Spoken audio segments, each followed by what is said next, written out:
And we're live. And Willow's back. I am sorry for my long, I don't know, hiatus, Absence. I guess.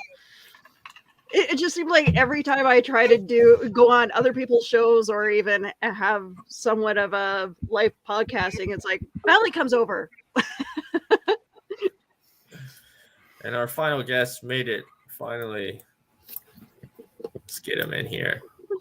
All right, so we're doing today's episode is 79. What are you watching? That is the topic. What has everybody been watching? Movies, TV, doesn't have to be current, it can be back in the 40s, whatever. Let's go ahead and introduce our guest. Tom, how you doing? You've been on many times and people love you, and you're back again with you. Do they love me or do they love to hate me? That's really the question. I don't know. It depends if you ask Leonard. It's like it all whether they love me or hate me depends on what I tell you about the Batman today, I think is how it's going to be. And then, of course, Leonard, you've been on here a few times. How you doing, brother? Oh, I'm good. Happy Saturday, everybody. And then a familiar face over there, Jerome Comer. How you doing? Oh, it's been a fun-filled day. Yeah.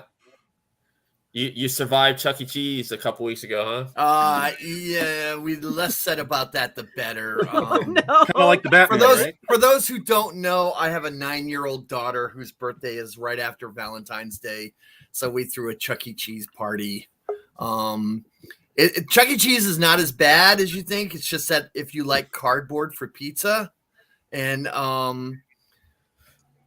flat stale soda, the games are okay. You know, my daughter enjoyed playing the games with me. We really bonded on some of that.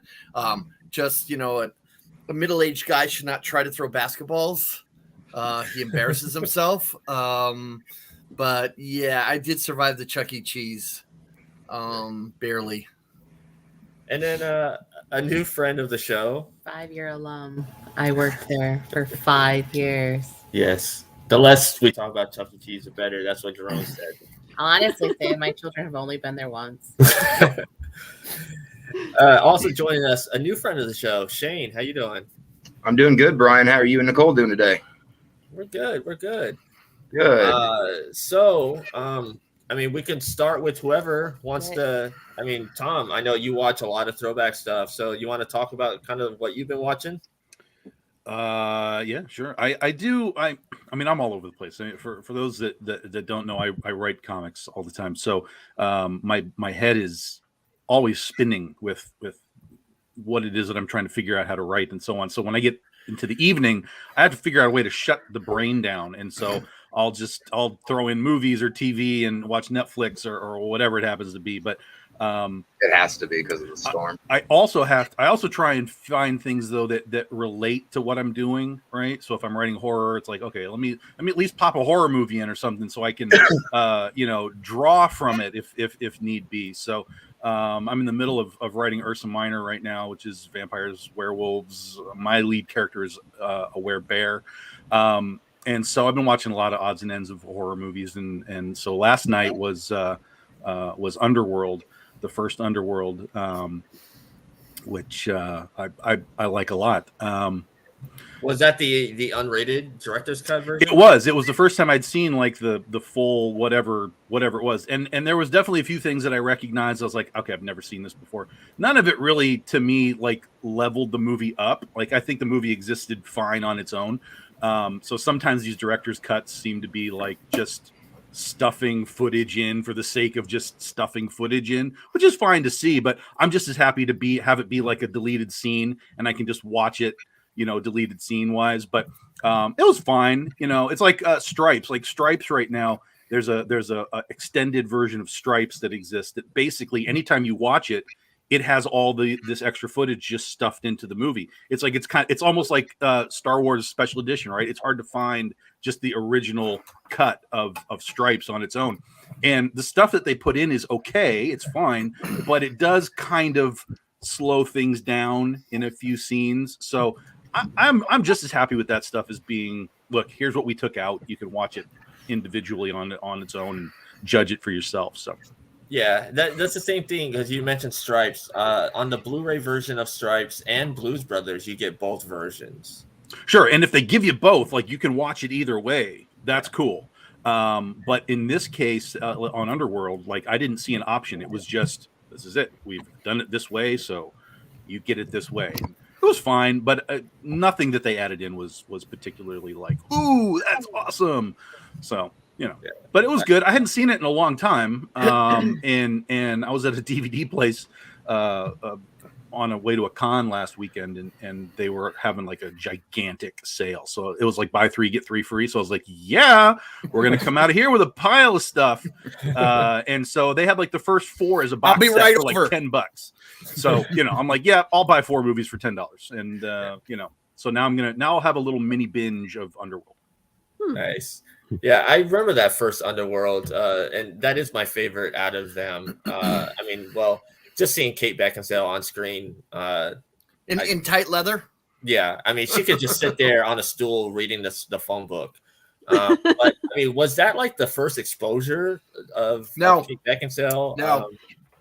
I'm sure she was around before then, but she was in Pearl Harbor before that. Right. Yeah, but she wasn't wearing black spandex, so that doesn't count. But she was wearing a tight nurse's outfit. That's true. That's true. Okay. Wow. But yeah, I think that was her first like lead role, like truly like she's the star. Mm-hmm. Yeah. Hey Shane, are you guys having a storm you were talking about? We are having a storm. Yeah. Welcome to Indiana, my life. Our internet doesn't do well in storms. No, we only have one internet company in our town, and when it rains and pours down, we have the worst connection. Yeah, I hear you. We're stuck in the monopoly known as Spectrum. So that's what we're in, Spectrum. Yeah.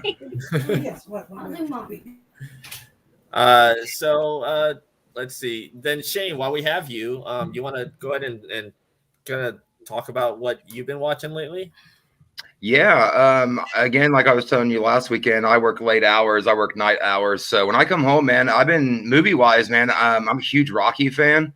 So I've been going through and rewatching all the. Oh. Oops. I guess the Amazon snipers got him. So let me ask this, because he mentioned Rocky. Has anyone here seen the Rocky 4 recut that Stallone did last year? I have recut of Rocky 4. Yeah. No. It is like 45 minutes of new footage. It's been re-edited. I think it's on like I've been trying to find a way to find this thing, and it's like I think it's coming out on Blu-ray at some point, but it was on Amazon for a while. You had to like rent it on demand or whatever. Wow. But it's like it came and went, and I never heard anybody talk about it. So I was just curious. So hey, Shane, you were talking about Rocky. Have you been able to see the Rocky 4 recut? No, I haven't actually seen that one yet. No, but my buddy Justin told me that because Rocky 4 is both his and I's favorite Rocky out of the films. He said I definitely need to check it out. So no, again, man, I work so many hours, like I barely see my family half the time. So I just try to catch up on everything that I can. But we're actually going to go see the new Batman tonight. It's been out for like a week or two now, I think, and I haven't even got a chance to go see that yet. So. I did hear a lot of people on my Facebook feed say that the Rocky 4 recut was better. They like, I guess it was more serious than the original cut. They cut the whole robot scene out, I guess.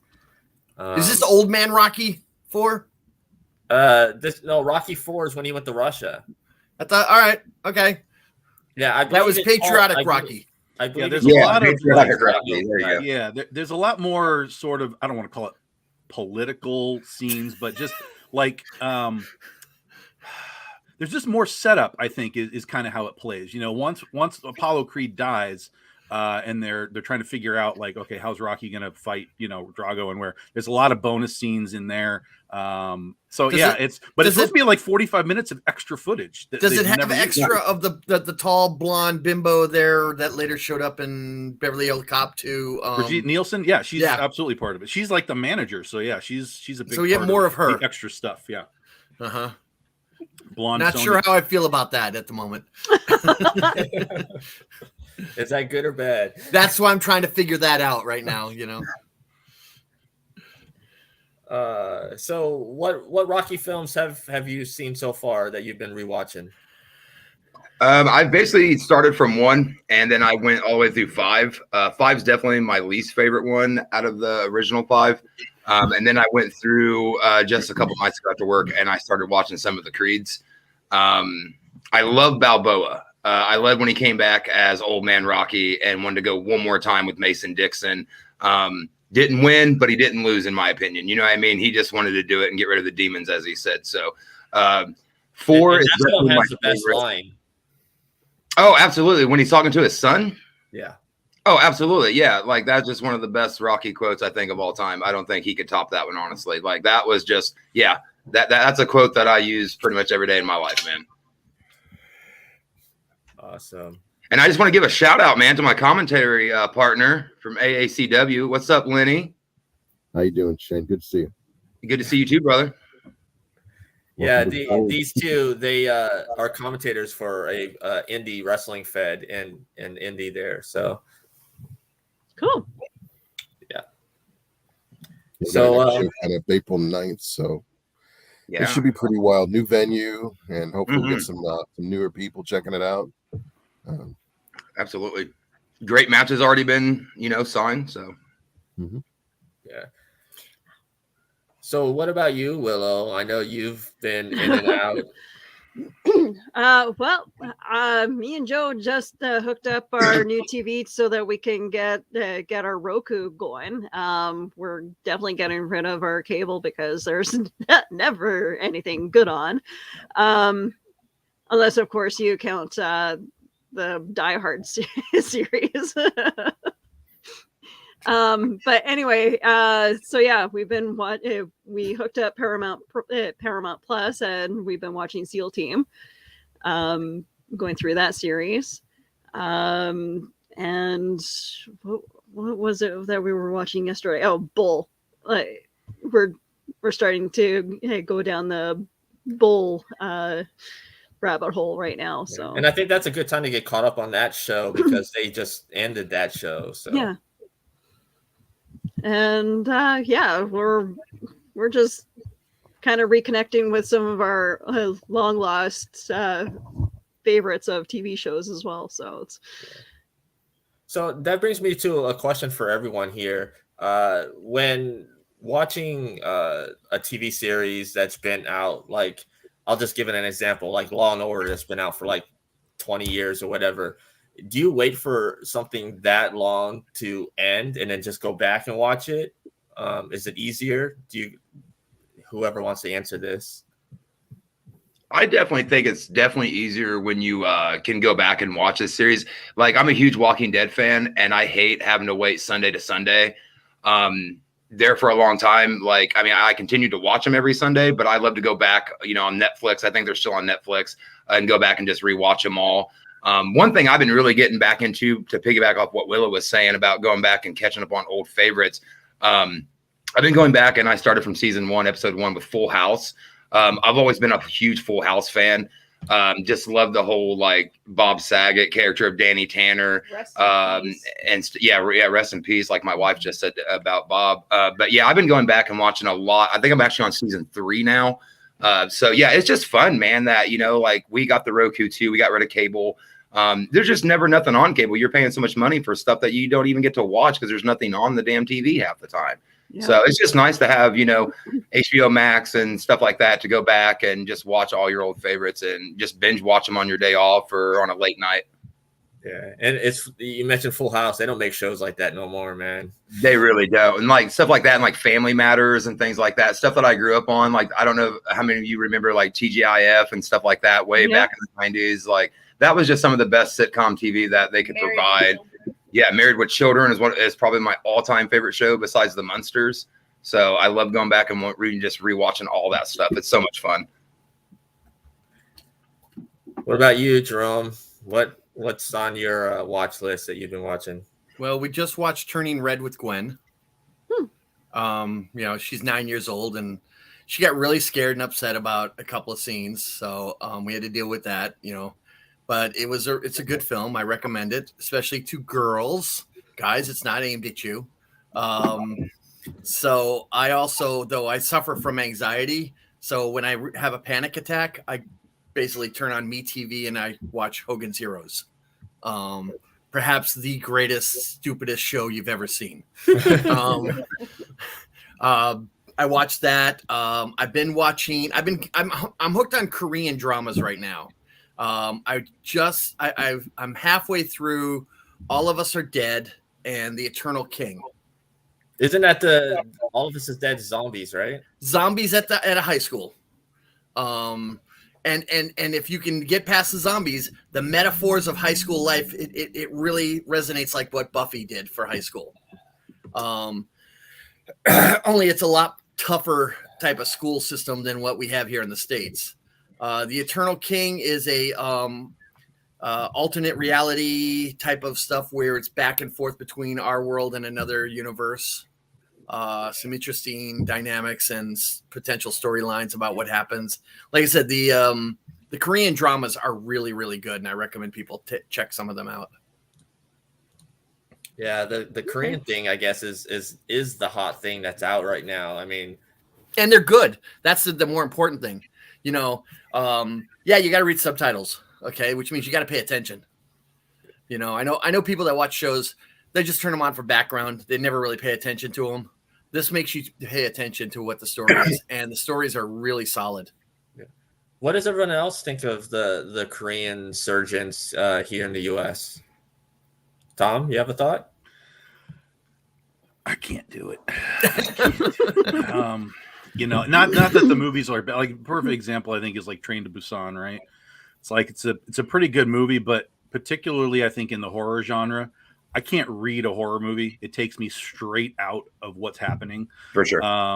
If it had been and if it was dubbed, I don't know what the experience would be if it was dubbed either. It might be weird if it was dubbed, but I struggle with that stuff. Like again, if it was just like a comedy or just whatever, like a drama or something, but to go into like the horror world where you kind of need to be immersed in what you're seeing and hearing rather than like reading these words down here. So I didn't hate Train to Busan, but I was like, I knew that I wasn't engaged in it either. So, but listen, I'm a Godzilla fan. I understand reading the subtitles. I know how this works. But I think for me, it's hard for certain genres. So I've just kind of thrown my hands up and said, nah, I'll find some other stuff. Yeah. Leonard. Well, I used to. No. Go ahead, Leonard. Okay.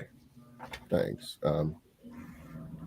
Like there's no new Doctor Who right now currently. So every now and again, I like to go back and watch some of the classic era stuff.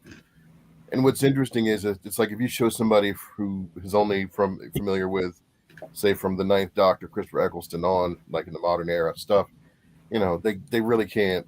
They don't always have the same sort of enthusiasm when watching the classic era because you would have maybe these 5 or 6 part stories that are told, and it's like it's just a different pacing, it's a different vibe, a different budget, and Yeah. so while it's fun to watch and enjoyable. Sometimes that's what you have to hold you over until like the new stuff comes out. I think this is Jodie Whittaker's like last run as the Doctor, and then Russell T Davies is coming back to run the show, and there's going to be a new Doctor, and there's supposedly one because I guess Davies inked some kind of deal with Sony.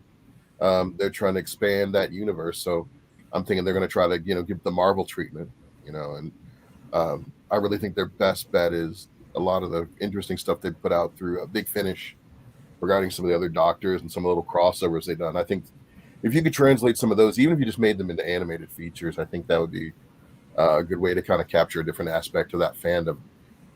They tried to do that with Torchwood, right? Yeah, and it's like Torchwood had, it had its first 2 seasons, and then there was a 5-part series called Children of Earth, Yeah. which was really, really dark. And then the very last production they did, which I think is from 2011, was Torchwood Miracle Day, which was in conjunction with the Stars Network here in the States. And it didn't hit the same way. It was a bit bigger, a bit more glam, and it just... Yeah, but Miracle Day had many... a problem of release. I mean, a lot of people didn't subscribe to Stars.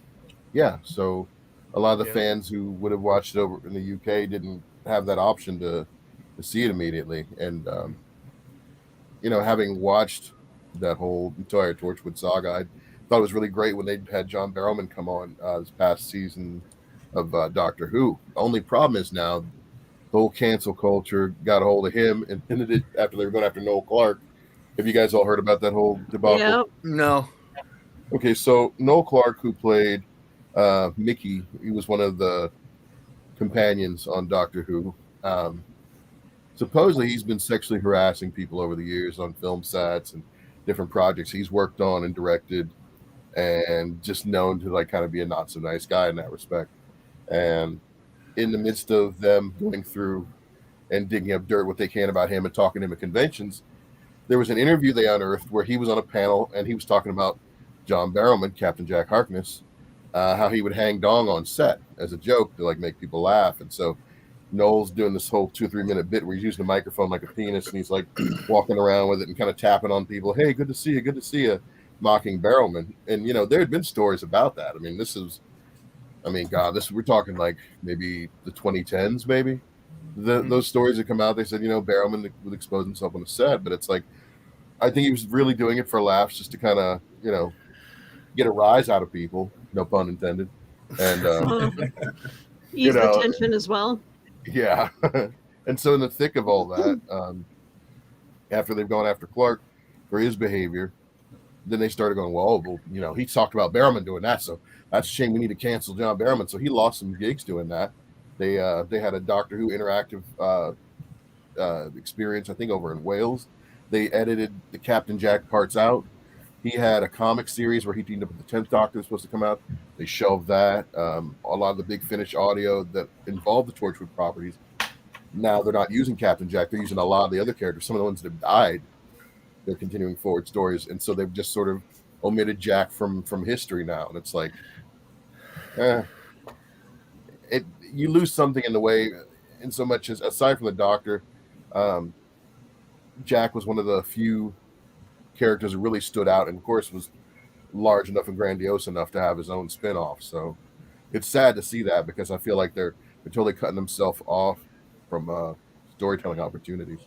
Well, Jack is one of the fan favorites, and it's kind of sad to see that go the way it did. And I love John Barrowman.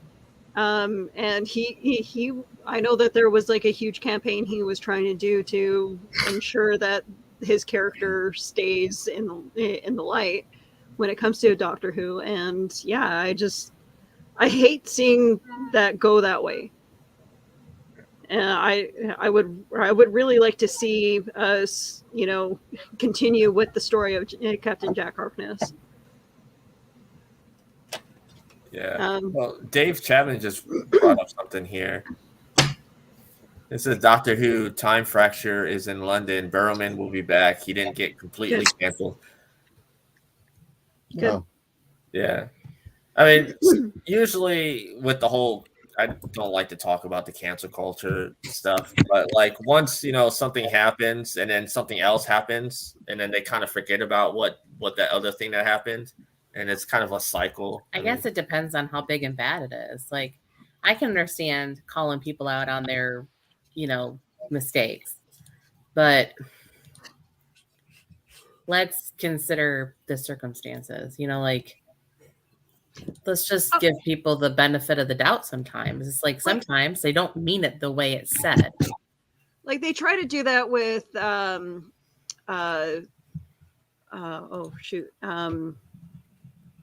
Castle. Brain fart. But yeah, no, they try to do that with Nathan Fillion. Thank you. Yes, Nathan Fillion apparently was known as to be a bully. He was hard to work with. They said. Which I don't know. He seems like he's easy to work with on his new show on The Rookie. There's a good cast that seems to have like a good working relationship with him.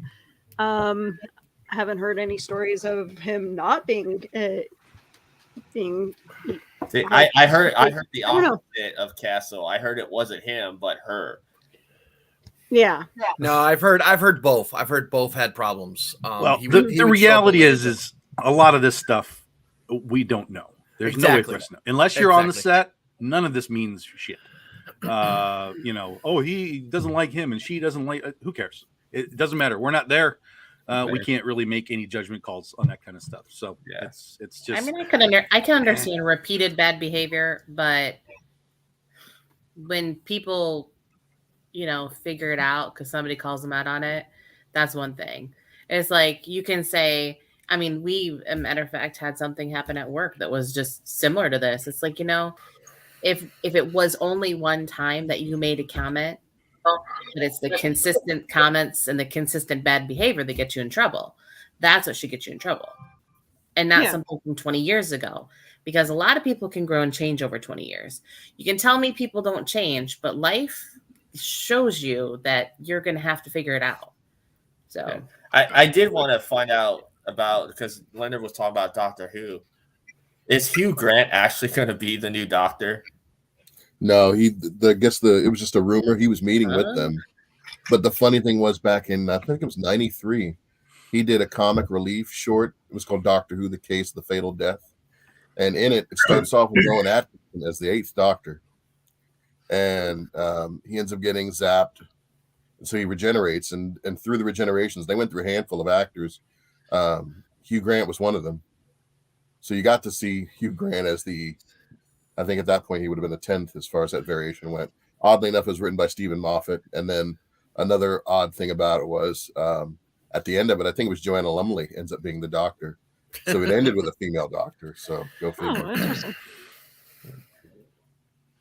I don't know, man. There's all this stuff that's saying that. No, Hugh Grant came out with he posted on his Twitter page saying, "I am not going to be the new Doctor. Move on." Are you sure that's not a red herring? Because First off, the BBC could not afford him. The BBC couldn't afford him. Okay, remember he's still an A-list star. He hasn't done anything in a while. He's still an A-list star. Yeah. Okay. He's starred in his own films that have made a ton of money.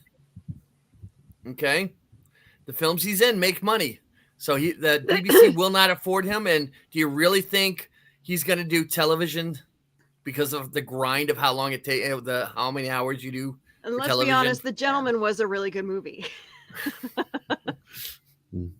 I'd second that. Well, I mean, most Guy Ritchie films are great movies. Except the one with Madonna. Yeah. I do think it's interesting, though, if you're looking at the rumor mill, the way it goes for the Doctor Who franchise, invariably they always end up throwing the name in of a previous Doctor. I remember there was one rumor Matt Smith was supposed to be coming back. I heard that one, and I also heard supposed to come back, and it's like, yeah. And then you hear that, oh, well, that's going to be for the 60th anniversary. But then it's like, it got me thinking. It's like, technically, you could cycle back through previous Doctors if they wanted to.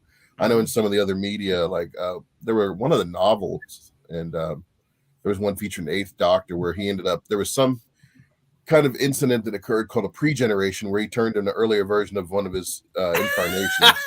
So, I mean. Oh, great. Then let's bring back Tom Baker. There you go.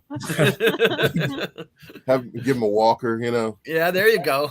Or just CGI his face on some fit actor. It is interesting though. Like he played the curator in that 50th anniversary episode, and then there's a big finish. I think that's, if it hasn't come out yet, it will. But it's a couple of different Doctors in it, and there is a curator in it, but it's actually going to be played by Colin Baker. So, yeah. Okay. Interesting. It's interesting to see how they lean into that. I mean, I thought like when they were talking David Tennant coming back again, because repairing Russell Davies, I thought, man, Well, maybe you could work in the Meta-Crisis Doctor, becomes back in Parallel Earth, merges with the current Doctor because that dude has no regenerations, and you could probably move forward from there. But that's just my fanfic brain at work. Well, out of the newer Doctors, I mean, I'm not super into Doctor Who, but I mean, I know who the people are. Tennant is probably one of the more popular ones, right? Mm-hmm. Definitely. Him and Smith. And just last year, Christopher Eccleston finally stopped sort of alienating himself from the franchise, and he's doing Big Finish audios now. He's actually lending his voice. So whether he'll actually get wasn't he losing work for bad mouthing it? I think so. I would imagine. I mean, come on, if you're some British filmmaker and you're a Whovian and Eccleston's talking about, I don't want to dip my toes in that pond again. It's like, come on. What do you mean losing? He got to be Destro. Come on. What more do you want than to be Destro in a shitty G.I. Joe movie?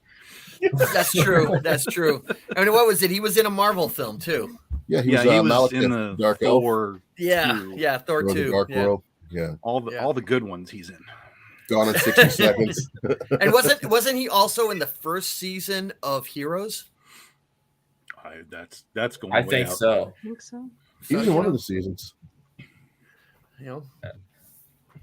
Oh, so I posted this in a chat with Tom, and he thought it was a very interesting topic. And I'm going to show this chart, and I want to hear what everyone's thoughts on it. So we talk about number one at the box office and people going to see films and the legs that it has. So this is a chart from 2012, which since 2012 has not changed. As I bring it up here, this is the number of weeks these films have been. So we have Avatar and Ghostbusters at 7 weeks. Porky's. Fatal Attraction. Is this the original original Ghostbusters, right? Yeah, okay. Yeah, 84. And Back to the Future for 8 weeks. Good Morning Vietnam was And Crocodile Dundee. Crocodile Home Dundee. Alone. 9 weeks. Home Alone was a fantastic film.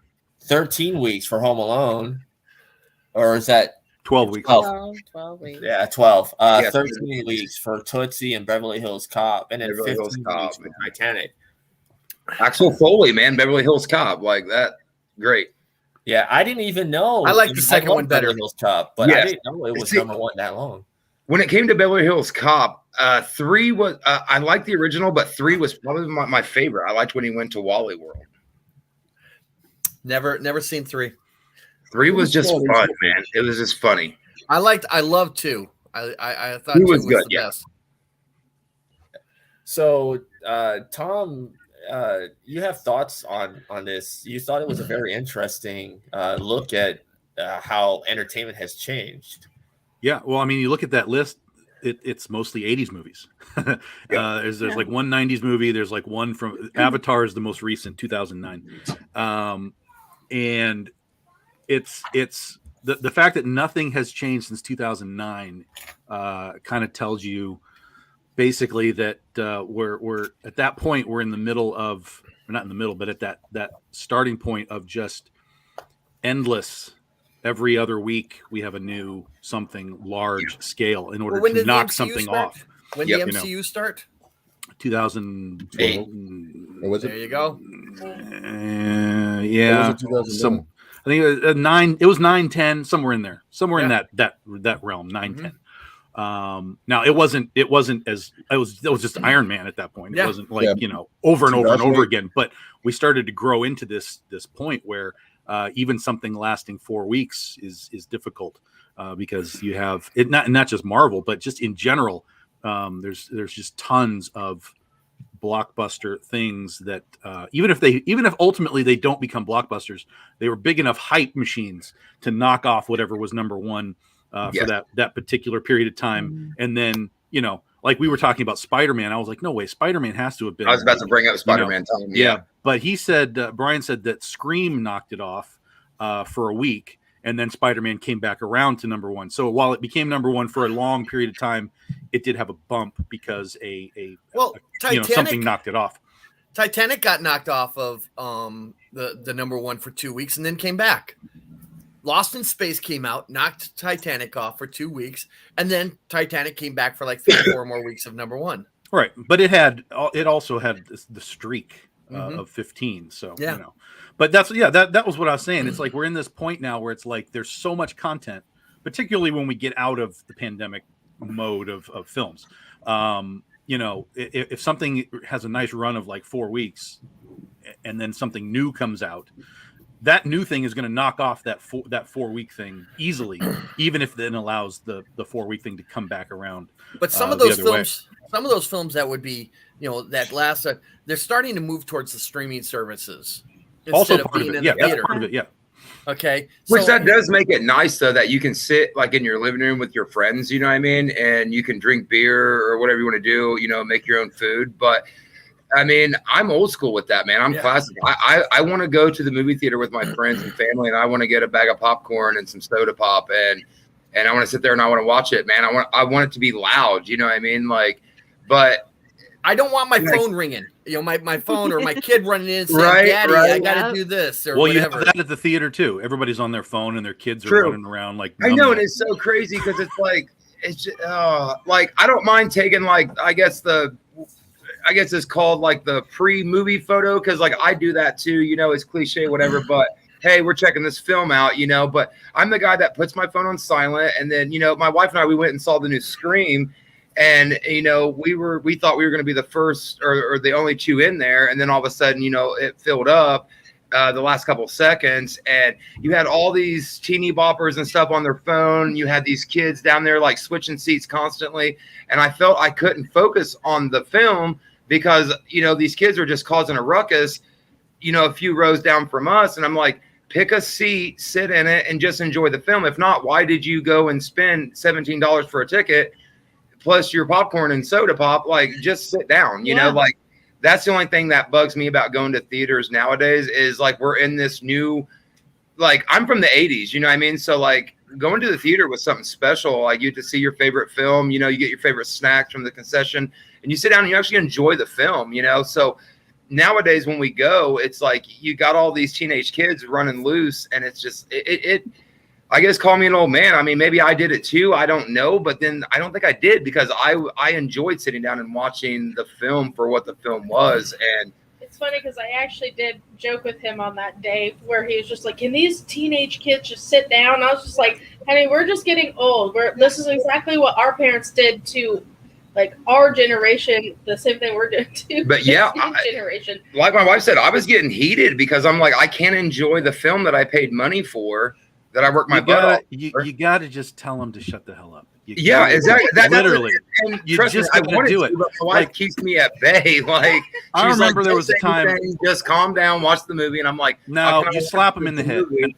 No. You slap them in the head. I remember I was at the X-Files, and there was 2 kids in front of me, and they were jacking around. I'm like, look, it's the trailers.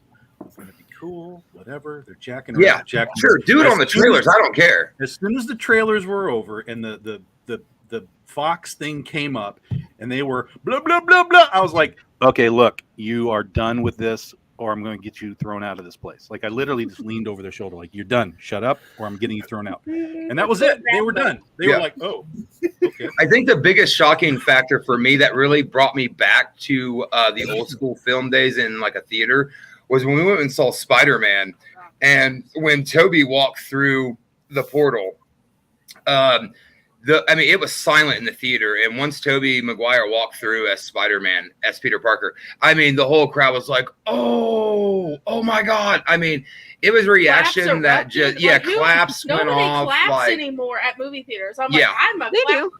and that just made me feel so happy in that little 2-second moment, because I'm like, yes, this is what it's about. You know, I mean, that movie theater was packed and it was so silent. Everybody was devoted to the film. And when Toby walked through, then when Andrew Garfield walked through, I mean, it just By the way, erupted. spoiler if nobody's seen it. But yeah, Hey, it listen, was, you know, that's the same reaction that happened when Cap picked up Thor's hammer in Endgame. yes, absolutely. Yeah. People lost Yep. their minds in my theater. Okay. Yeah. You know, so yeah, it's that way, you know. Are you going there now? Yeah. I'm starting to think That'd that be there's fewer of those moments though, like with with Thank you. our culture having so much information at our fingertips, like nothing is really sacred anymore. And I was one of those people that got my ass chewed out because I spoiled it for someone, and I'm like, dude, like it was fan art, dumbasses. Listen, like, the last two films that I remember the population keeping quiet on the big reveals was what's the one where he sees dead people? Sixth Sixth Sense. Sense. Sixth Sense. Yeah, with Bruce, Yeah. Bruce Willis, right? Yeah. And the other one, which was even more of a big reveal. How many of you remember The Crying Game? Yeah. Yeah. I mean, that was an even bigger, shocking reveal. Those were also very Hangs down. pre-internet things. Yeah. Nowadays, Yeah. it's someone Yeah. sees a movie and they're immediately on their phone afterwards and talking about whatever they saw. I feel bad for Uncharted because that movie could have been a lot better than it was, but at the Uncharted? same time, me and my husband saw it last week, and I was the only one who noticed that Nolan North was in the movie out of everybody in the theater.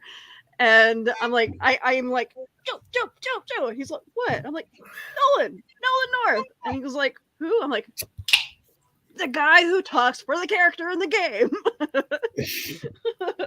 What was that Same. other film? Was it like I know The Sixth Sense had like such a great twist ending. I remember watching that and I was just like, I love that. What was the other one? Was it The Others? The mom and her kids? Oh yeah, that was a good reveal really at the cool end. twist ending. But nobody's like, nobody's talking about The Others today. I mean, you actually say The Others. and I don't think go, people "What?" understood it. No, I nobody think understood nobody it at all. understood The Others. It's one of those movies that you got to go back and then you'll be like, oh god damn, that's awesome. Yeah, you got to watch that like You 2 or have to 3 watch it times. twice. yeah, exactly. You see it the first time, and I think like your adrenaline kicks in, and you're just like, "Holy shit!" That actually okay. So I see the twist, and then yeah, like you said, Tom, you got to go back and watch it again to kind of like truly appreciate what they were trying to do in the I film. mean, that was a creepy film. Let's not kid ourselves. Oh, it okay? was absolutely. Her kids were creepy enough by themselves. Oh, yeah. Like, I mean, but the I children were love creepy. Nicole Kidman as an actress, and man, she creeped the hell out of me in that film. What Batman was she in? She was in Val Kilmer's Batman, right? Yes, she was. As the doctor. Yeah. I loved her. And then she was in the racing movie. Days with of Thunder. Cruz. Talladega Cruz, Nights, yeah. or was it? Days No, of Days of Thunder. Thunder. Days of Or, Thunder. yeah, there you go. Days of Thunder. Yeah. And then yeah, wasn't Days she of Thunder. also in that Western one that Cruz also did? Far and I- Away. oh, She was Far in and Far and Away. Away and all that kind of stuff. That's the other one. Yeah. Yep. I've So- noticed like her career is just kind of doing like, I know when the last couple times we went and seen a movie in the theater, she's doing like the AMC build up to the film, like kind of thing. And I'm like, wow, you have all these great films and now you're doing this. Okay, so explain this to me. Why do you have a commercial for the theater that you're currently sitting in? Thank you. Thank you. Sean Campbell. Spider-Man. I'm like, oh my God, like why are you doing this for the AMC theater that you're actually in? Like, You know, I thank can you. understand Yes. if I'm watching the commercial on TV, you know, Yes, whatever. yes. I get But that. hey, get it butts there, in yeah. seats, right? But Yeah. your butt's already in the seat. Thank So why you. do you need to promote that? You know, is it that you think I'm not going to come back and watch another Right. film in years? Listen, Well, I'd rather watch an AMC commercial than another one of these stupid car commercials with the cat. Like, just stop with the car commercials. Yeah. who's I the don't- I don't need who's any the of guy this. Who Saw does that the Lincoln yesterday. commercial now? And you- Is it McConaughey? I am sick of him Matthew doing commercials. driving like what, the Cadillacs or something? Yeah. I'm I looking at it love going, how when they "Oh, do now car it's commercials Doritos." nowadays, they don't even like try to promote the car or tell you about the car. It's just some famous actor driving the car. I'm looking at it. I'm going. and You it's know like, what? are you going to tell me about the car at least? Like, I'm looking at him and I'm looking at the driving. I'm looking at he's in the tailored suit and I'm going, yeah, I can't afford any of that. I No, can't even no afford to look at that car. his okay. watch costs more than my house. You know what I Thank mean? you. Like, Thank you. You know, and who drives? Okay, when they do some of these sports car things, they show these closed roads, and you're going, yeah, no, not around my house. yeah. You don't get to drive No. like that. You know, around I my live house. in a you're- neighborhood, so no one's Yeah. driving like that down my Yeah. road. Like, I'm trying to think Oh, of another I one was that supposed- had that twist ending. It was at a house, and they went, like, him and his wife and his kid went to a different country, and they went to this house, and it was a twist ending, and he was like, this house like kind of like took over him, and I can't remember. oh, you're talking about the Kevin Bacon film. Is that the one you're talking I about? think so. And he's like It in that follows? study, and like No. that door No. opens, but then that door's not there. Yeah, and then it's like- yeah. It's the what was that film with Kevin Bacon? It just came out, I think, last year. I think so. I don't know. I can't Oh, watch shoot. Kevin Bacon years ago. Him and his family went to it was like some other country, I think, maybe. I know. You should have left. You should have left. That's what it was. That one, Yes. yeah. Now when I love Kevin Bacon. He's a great actor in my opinion. Loved him in the 80s. Footloose was just it will always be in my top 10 favorite films. Yeah. But man, when he did I believe it was Stir of Echoes, when he found the little girl buried in his basement and he just like lost his mind. Oh, I thought that film was again another little twist ending. Like, loved that film. Loved what he did with that. Never saw the second one. I heard a lot of stuff about it. I never checked it out, but Kevin Bacon's best movie is still Friday the 13th. Come on, guys. yeah, he gets No, I'm going to disagree what with is it, you. like the arrow or the harpoon through the throat, That you know, whole under the bed. scene, the whole Quicksilver. scene where he's watching the storm Yeah. come in and they're flashing lights in his face. It's so real. It's so real. Come on, Quicksilver was far more intense. Did you guys see the The Darkness with Kevin Bacon? No. No, I've never seen The Darkness. Good. That's a I liked it. 2016 film. You guys have it all wrong. Tremors is the best movie. Tremors 1 and 2 is really awesome. After that, I've watched them all. I've seen them all, but man, I lose so much just going through. Like, but Tremors was awesome. Tremors was a great film. I thought. What about Hollow Man? Hollow Man was cool. I liked Hollow Man. Yeah, Yeah. I creepy didn't see Kevin it. Bacon in that. Yeah, I think he was creepier in that one than he was in Stir of Echoes. Mm-hmm. Friday yeah. the 13th. Hollow Friday Man. the 13th, Tom says. Yeah, I was gonna say the new Invisible Man movie that came out a couple years ago reminded me of Hollow Man. I didn't Okay, remember yeah. any Invisible Man movie coming out. Yeah. He Yeah, invents nobody his does. suit and he goes to Nobody stalk does. his girlfriend. Well, Who's there was that invisible? whole thing a number of years ago about the Dark Hardcore. Universe where Universal was going to reboot Oh, yeah, that disaster. all of their monsters. And they had Mhm. this really amazing lineup set in place. Yeah. With they had the Mummy, then it was going to be Bride of Frankenstein, then it was going to be Invisible Man. They had all this stuff lined up. I'm like, holy goddamn! They were even showing little like hints of things. Like, what was the Yeah. film that had the creature's hand in the jar? They were walking Yeah, through the well, like that was lab. the Mummy was the setup piece, and it, Yeah, it had exactly, Dr. Jekyll yeah. in it, They and all that kind of cast stuff. Tom Cruise in The Mummy. There was their. I mean, that should have been red flagged right there. That was their downfall. That's when it went like that. Yeah. Yeah. I'm looking at this going, no, not Tom Cruise. No, not believable in the least. Well, I they think had a the whole best Tom cast. Cruise film he's ever done was Minority Report. If You you know? remember the Monsters universe, they cast Top Gun. Tom Cruise. I mean, he wasn't the Mummy though. That's the thing. No. He was just But the that's not character. the point. But they cast everyone. They, I think it was Deadline or Hollywood Reporter. Somebody had the cast photo, and Johnny Depp was part of it. And it was Russell Crowe. Yep. And then what's her face that you hate? Angelina Jolie. Angelina Jolie. It's like what's her face that you hate? And I'm like, Because Angelina Jolie was cast as the bride. Bride of Frankenstein. Yeah. that would have ruined my life. I'm just okay. But would she have had the big bouffant hair? I have to agree. You know, I want to know that. If she was going to be the Bride of Frankenstein, I want that big hair. Bride of You know, Frankenstein was the that first horn horror hair. film I ever saw as a kid. And then next was Child's Play. So Bride of Frankenstein will always hold a special spot. But Nicole, I agree. That would have. I don't see Angelina Jolie doing the Marge Simpson hair. Okay. I like it. The Marge Simpson hair. Yeah. Yeah. So I was Well, no, actually isn't it Marge wondering- Simpson doing the Bride of Frankenstein here? I don't Because know. I know. Bride of Frankenstein had it first. Yeah, that happened first. She did. Yeah. So you're going to say, Leonard? Oh, well, a couple of things. One, as far as cameos that people kind of completely missed. I remember when Ant-Man came out, I saw Garrett Morris, his brief cameo. I was like, oh my God, because everybody realized that he played Ant-Man in a Saturday Night Live sketch back. in, Yeah, I like, remember Saturday Night Live. I did not something. see him in that film. Yeah. He was, He was he was a cab He's driver an old real man quick. in a cab. Yeah.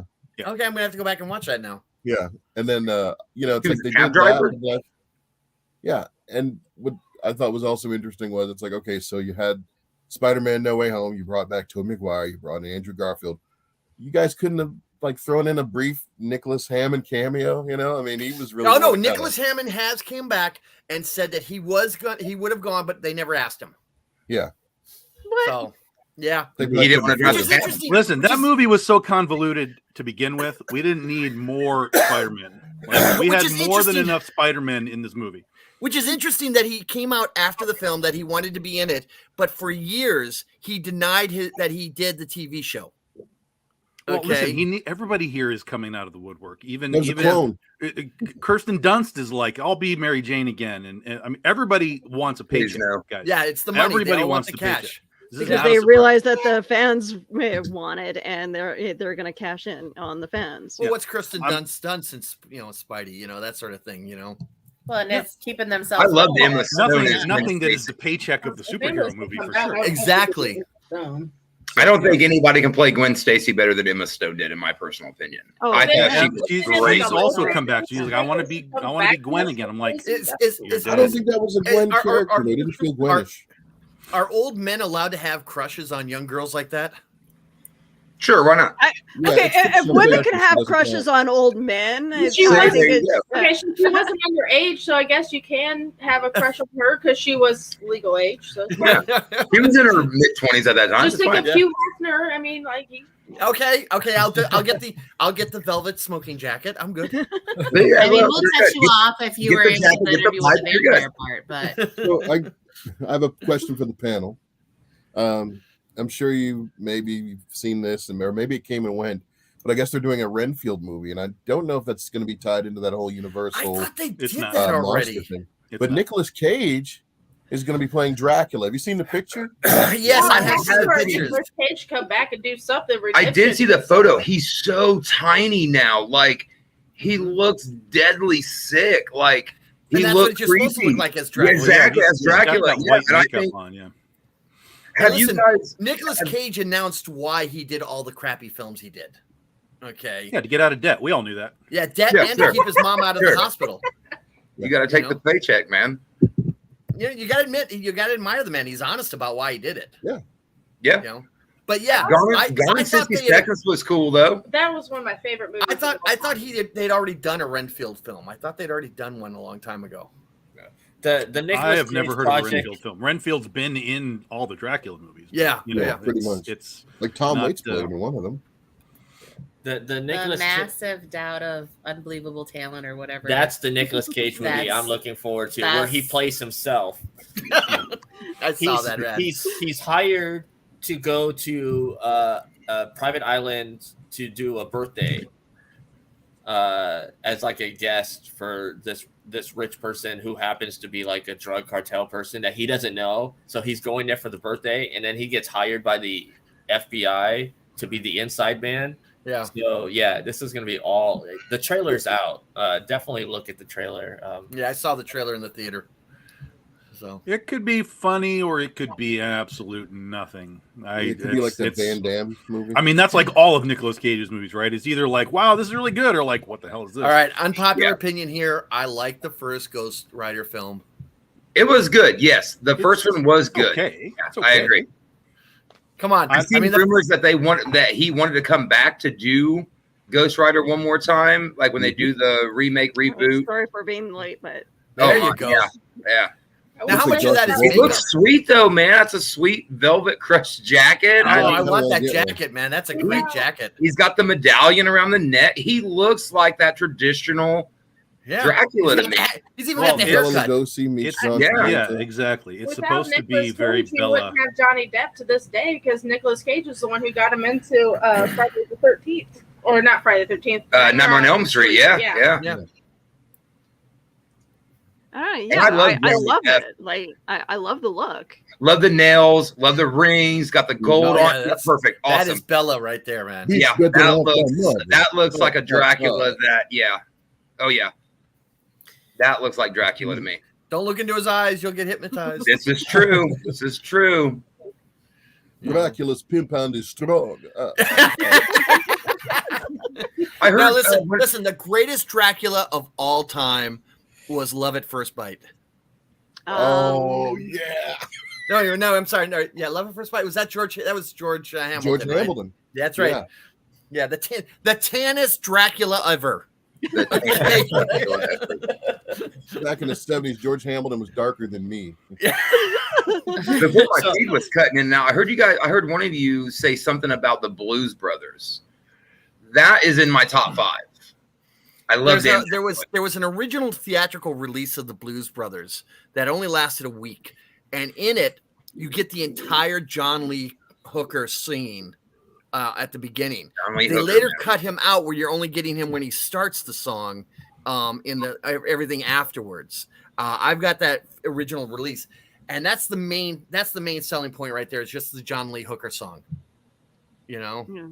And another great film too. I don't know how you guys feel about it, but all the National Lampoons vacation movies, love those. Christmas Vacation, we watched that endlessly during Christmas season. So I love Clark W. Griswold. I mean, when he blows his gasket, man, when Clark blows his gasket and Christmas Vacation, you know, we're gonna have the happiest damn Christmas. You know, like I love the vacation films. I thought those were I love Chevy Chase, man. Like that guy was. He was Chevy Chase, man. I mean, that's what he was. Like even Vegas Vacation, like it gets a real bad rap, but I love Vegas Vacation. It was a good film, right? Yeah, I think it's really good. I mean, his kids went off, and I mean, his son, you know, Rusty went off and was winning. Well, he won 4 vehicles for him to drive home in, and he's part of. He becomes Mr. Papa Giorgio. I mean, he gets a fake ID, and like, I mean, it's fantastic. What's his name? Yeah, like my wife was saying, Ed Helms plays Rusty in the new Vacation film. Like I even liked that one. I thought it was good. I thought it was a great cast. Christina Applegate, Kelly Bundy, much love to her, and then Ed Helms. I'm a huge Ed Helms guy. Loved everything he's done. I thought that movie was well done, and then the fact that you had the appearance by the mom and dad at the end, you know, you got them, and I thought that was really cool. And then obviously they pull out of the garage with the classic Griswold Vacation wagon, so I thought that was really cool. I think the Griswold family was in a state of flux, temporally speaking, because you notice like the wife and husband stayed the same, but the children always kept changing.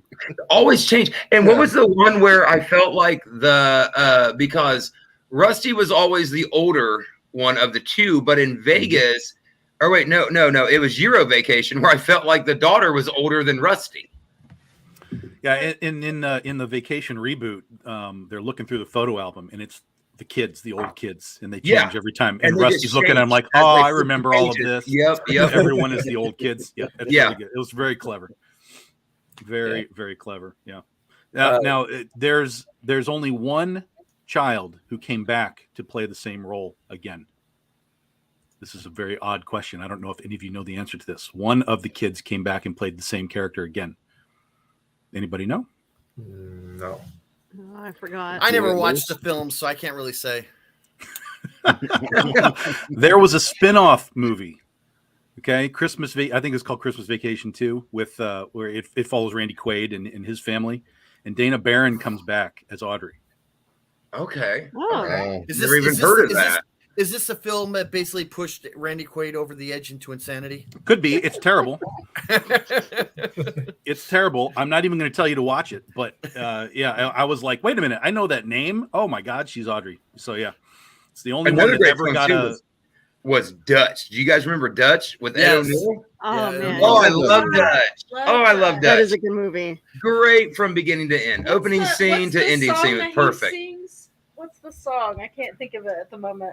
Oh, he's singing Hank Williams, "I'm So Lonesome I Could Cry." And it's just the way Ed O'Neill does it in the car was just phenomenal. I'm a huge Hank Williams fan. So when Ed O'Neill sung Hank Williams, "I'm So Lonesome I Could Cry," during the car, and he bought the nudie cards, and he got all the fireworks, and he tried to have this kid like have a great trip. And I thought Dutch was awesome. I love the cover. The kid was, duct taped and tied to the hockey stick, and I loved it. I thought Dutch was awesome. Yeah, Dutch is. I need to rewatch Dutch. Unpopular opinion: it was the only role that I didn't mind. I think Ed O'Neill is he's actually a really good actor. I remember watching Ed O'Neill on a summer filler TV show was when they remade Dragnet, and he was Yeah. Joe Friday. Yeah. Okay. And that was, I mean, the first 4 episodes were really good. After that, they kind of lost their focus, but it was actually, I remember Ed O'Neill doing some of that. And I just want to add too really quick. I love how we're getting all these spin-off shows of all these old sitcoms coming back. When the hell are we going to get Married with grandchildren? Never. Never. I know, right? It's like all the actors have said, "Hey, we will do it. Sign us up." I mean, you don't want to say never because we live in the age of nostalgia now, right? True. And it's like True. at some and all point, that's coming full circle again. some producer bring back somewhere is Marcy going to be then? like, "We can do this." Marcy Darcy, But it just- Rose or feels Marcy like- Darcy, like.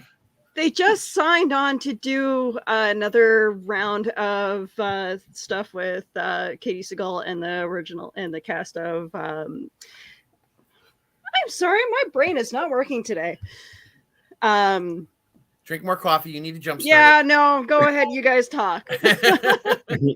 What for? Futurama. Thank you. Yeah, they're rebringing back. They're bringing back Futurama on Hulu.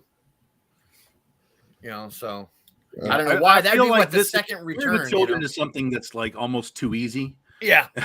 It's too easy. But also remember that show was was canceled out from under them too. Oh, they yeah. had no clue that they were done, and it was just like, oh yeah, by the way, you're done now.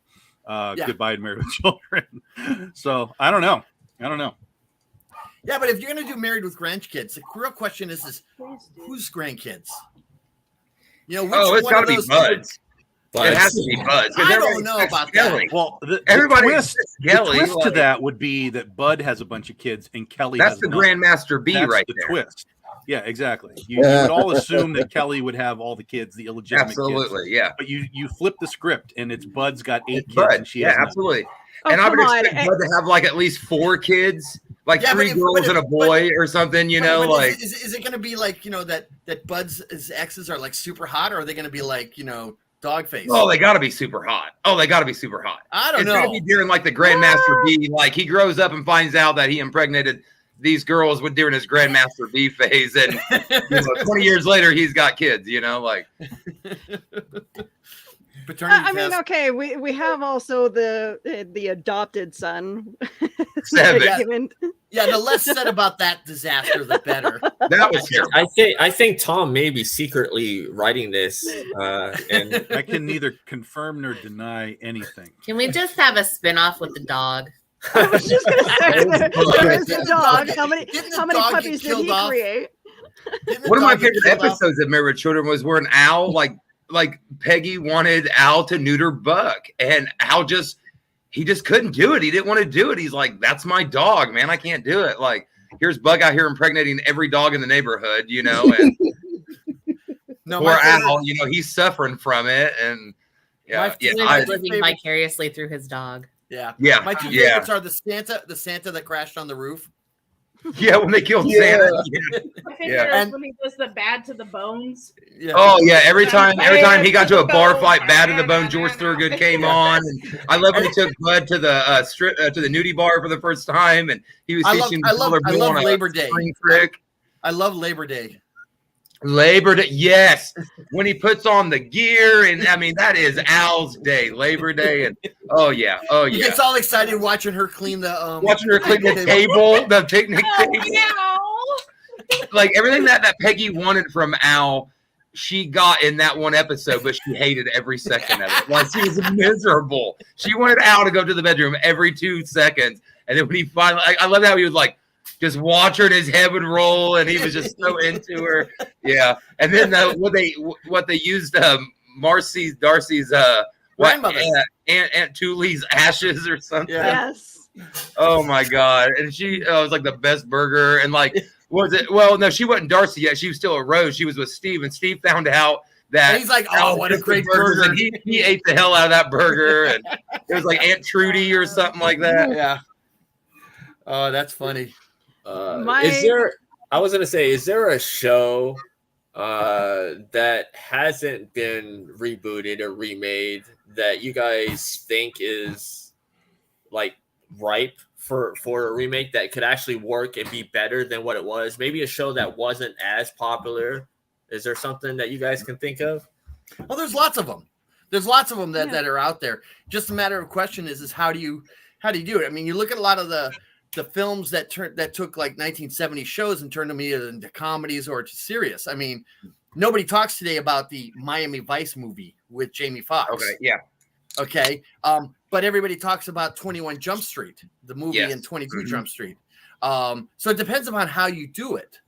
Okay. Do you take a serious show and turn it into a comedy, which I don't necessarily agree with, or do you take a comedy and turn it into a serious show like what they're doing with Fresh Prince of Bel-Air? That's what my wife just said. And actually, I don't know if you guys have checked that out. I was huge into Fresh Prince of Bel-Air. I didn't really want to watch the reboot version of it, but one night I came home from work, I threw it on, and honestly, I watched the whole first season. I couldn't get enough of it. I loved how Carlton was a drug addict, a secret closet drug addict. Hillary was the one who cooked, and it just the way they changed the characters. Jerome, I love how they threw the little references in there, like the fight on the basketball court and everything. Like, no, I understand that, but my point is how do you do it? Or do you do like what Full House did with it's a continuation? Fuller House. I was actually going to put that up. I was just like, they could have totally done more of a darker spinoff if they actually tried. And I was a huge fan of Full House. Like I said, I've been going back and rewatching all that. I loved Full House growing up. I loved Danny Tanner. He was my favorite character. I know everybody was all about Uncle Jesse, but I loved Danny. And I know when they did the Fuller House, I was kind of concerned. I didn't quite know what they were going to do, but when they did the pilot episode, and it was kind of like, well, Danny's, hey, I'm going to give DJ the house, for her kids, and Jackson and them, and oh my God, and like, what was her, Jerome? What was DJ's youngest son's name? Max? I don't know. I was never a Full House fan. Max was. Oh, okay. See, man, Max, her little smart mouth. Youngest kid, he was so damn smart, and he just, always correcting people. Yeah, but there were no Wilson twins. But it was still like the Fuller. It was like Full House, but made into Fuller House. It was like so homey, so nice, but it was a borderline overly cheesy. Yeah. And look what they did with the Connors. The Connor, man, ruined Roseanne in my opinion. Right. But the point I'm getting at though is the Connors was popular. As much as we may not like it, it was a ratings hit. Yeah. Okay. See, and I just can't get behind it, man. I don't know what the hell they're doing with Becky. Like, yeah, but the point though is that I Met Your Mother fan. So the respin on that one is just bad. So do you take the show and you start over like Fresh Prince?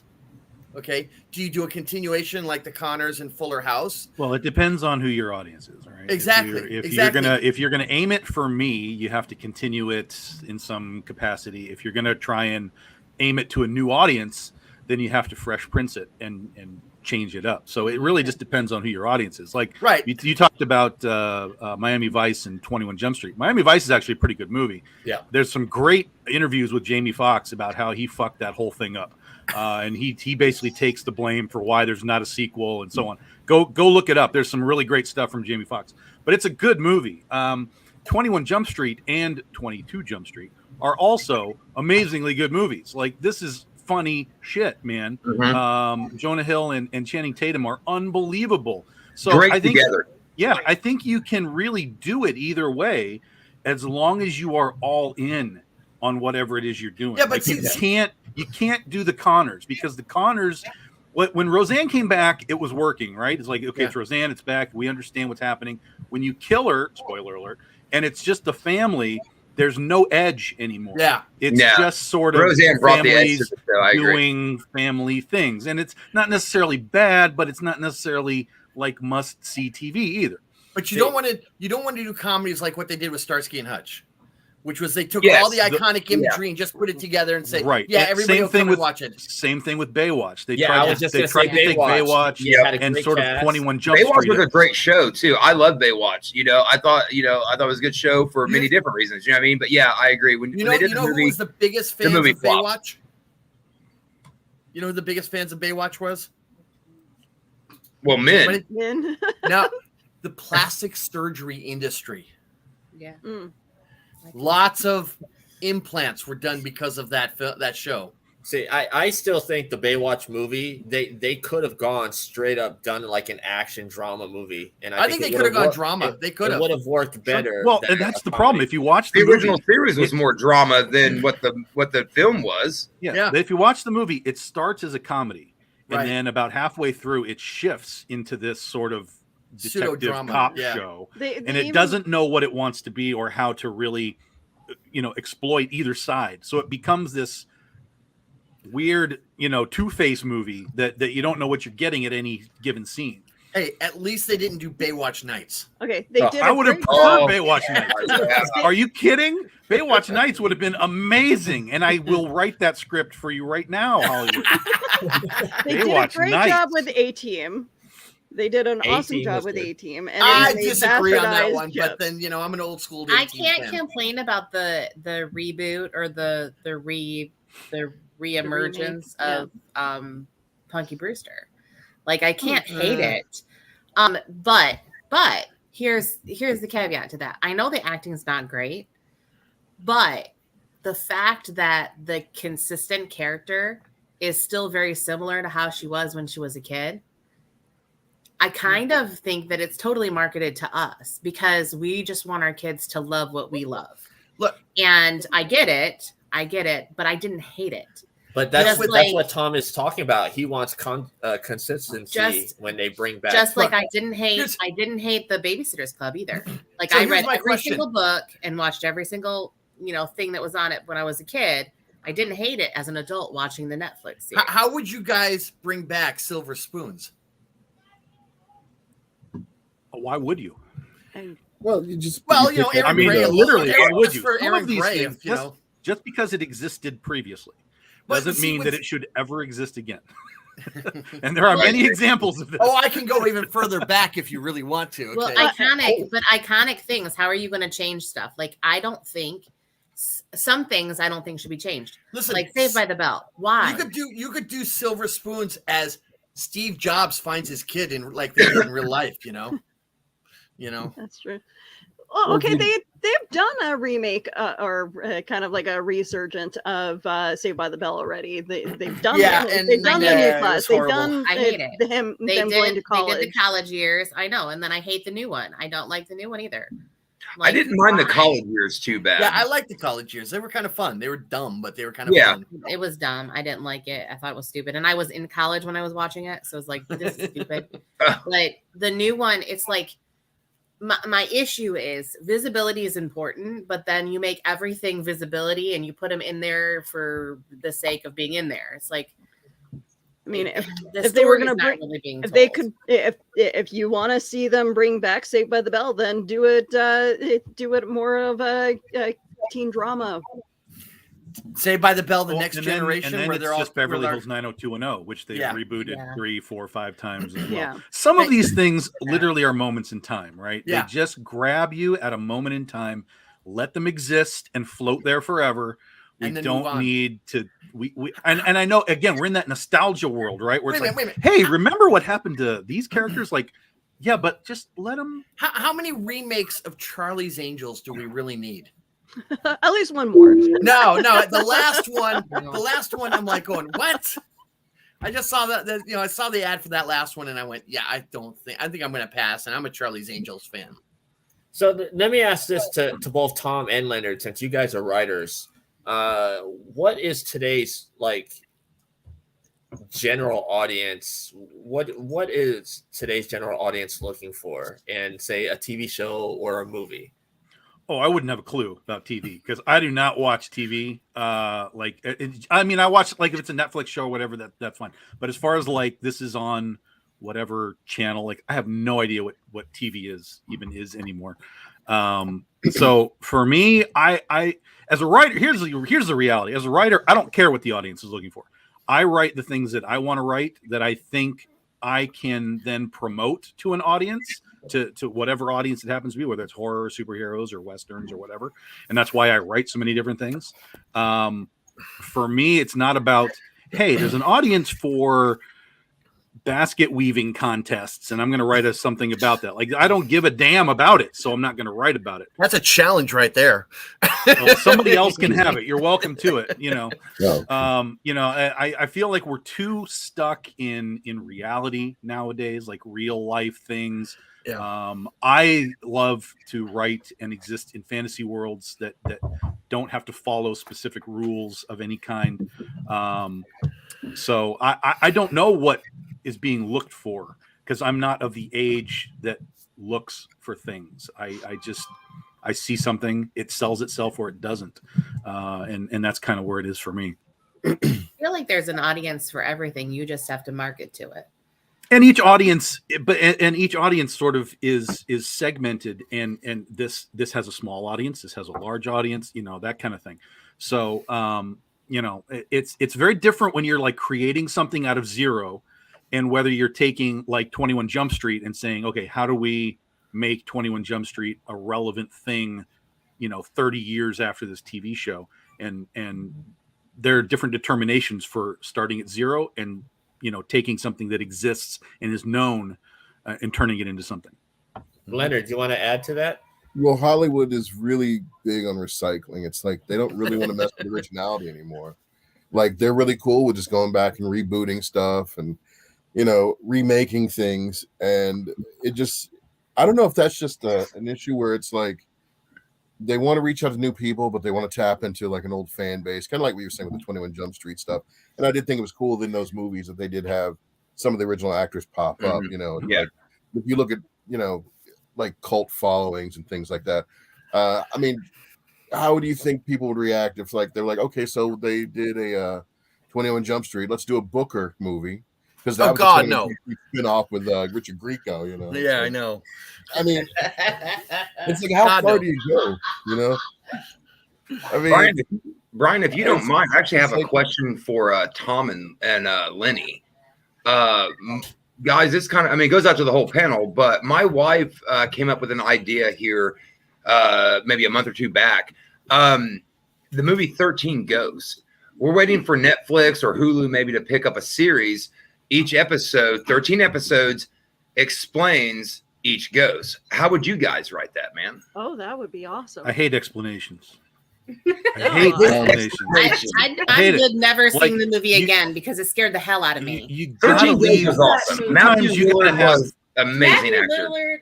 Sometimes you got to have ambiguity, and don't worry about all. And that's one of the things that Hollywood does. They're so overly ready to explain everything, because every time somebody walks out of a theater and doesn't understand something, it's immediately in the review, giant plot hole because I didn't understand something. And at least 50% of the time you can be like, dude, you didn't watch the movie, you were on your phone, because here's the answer to your problem.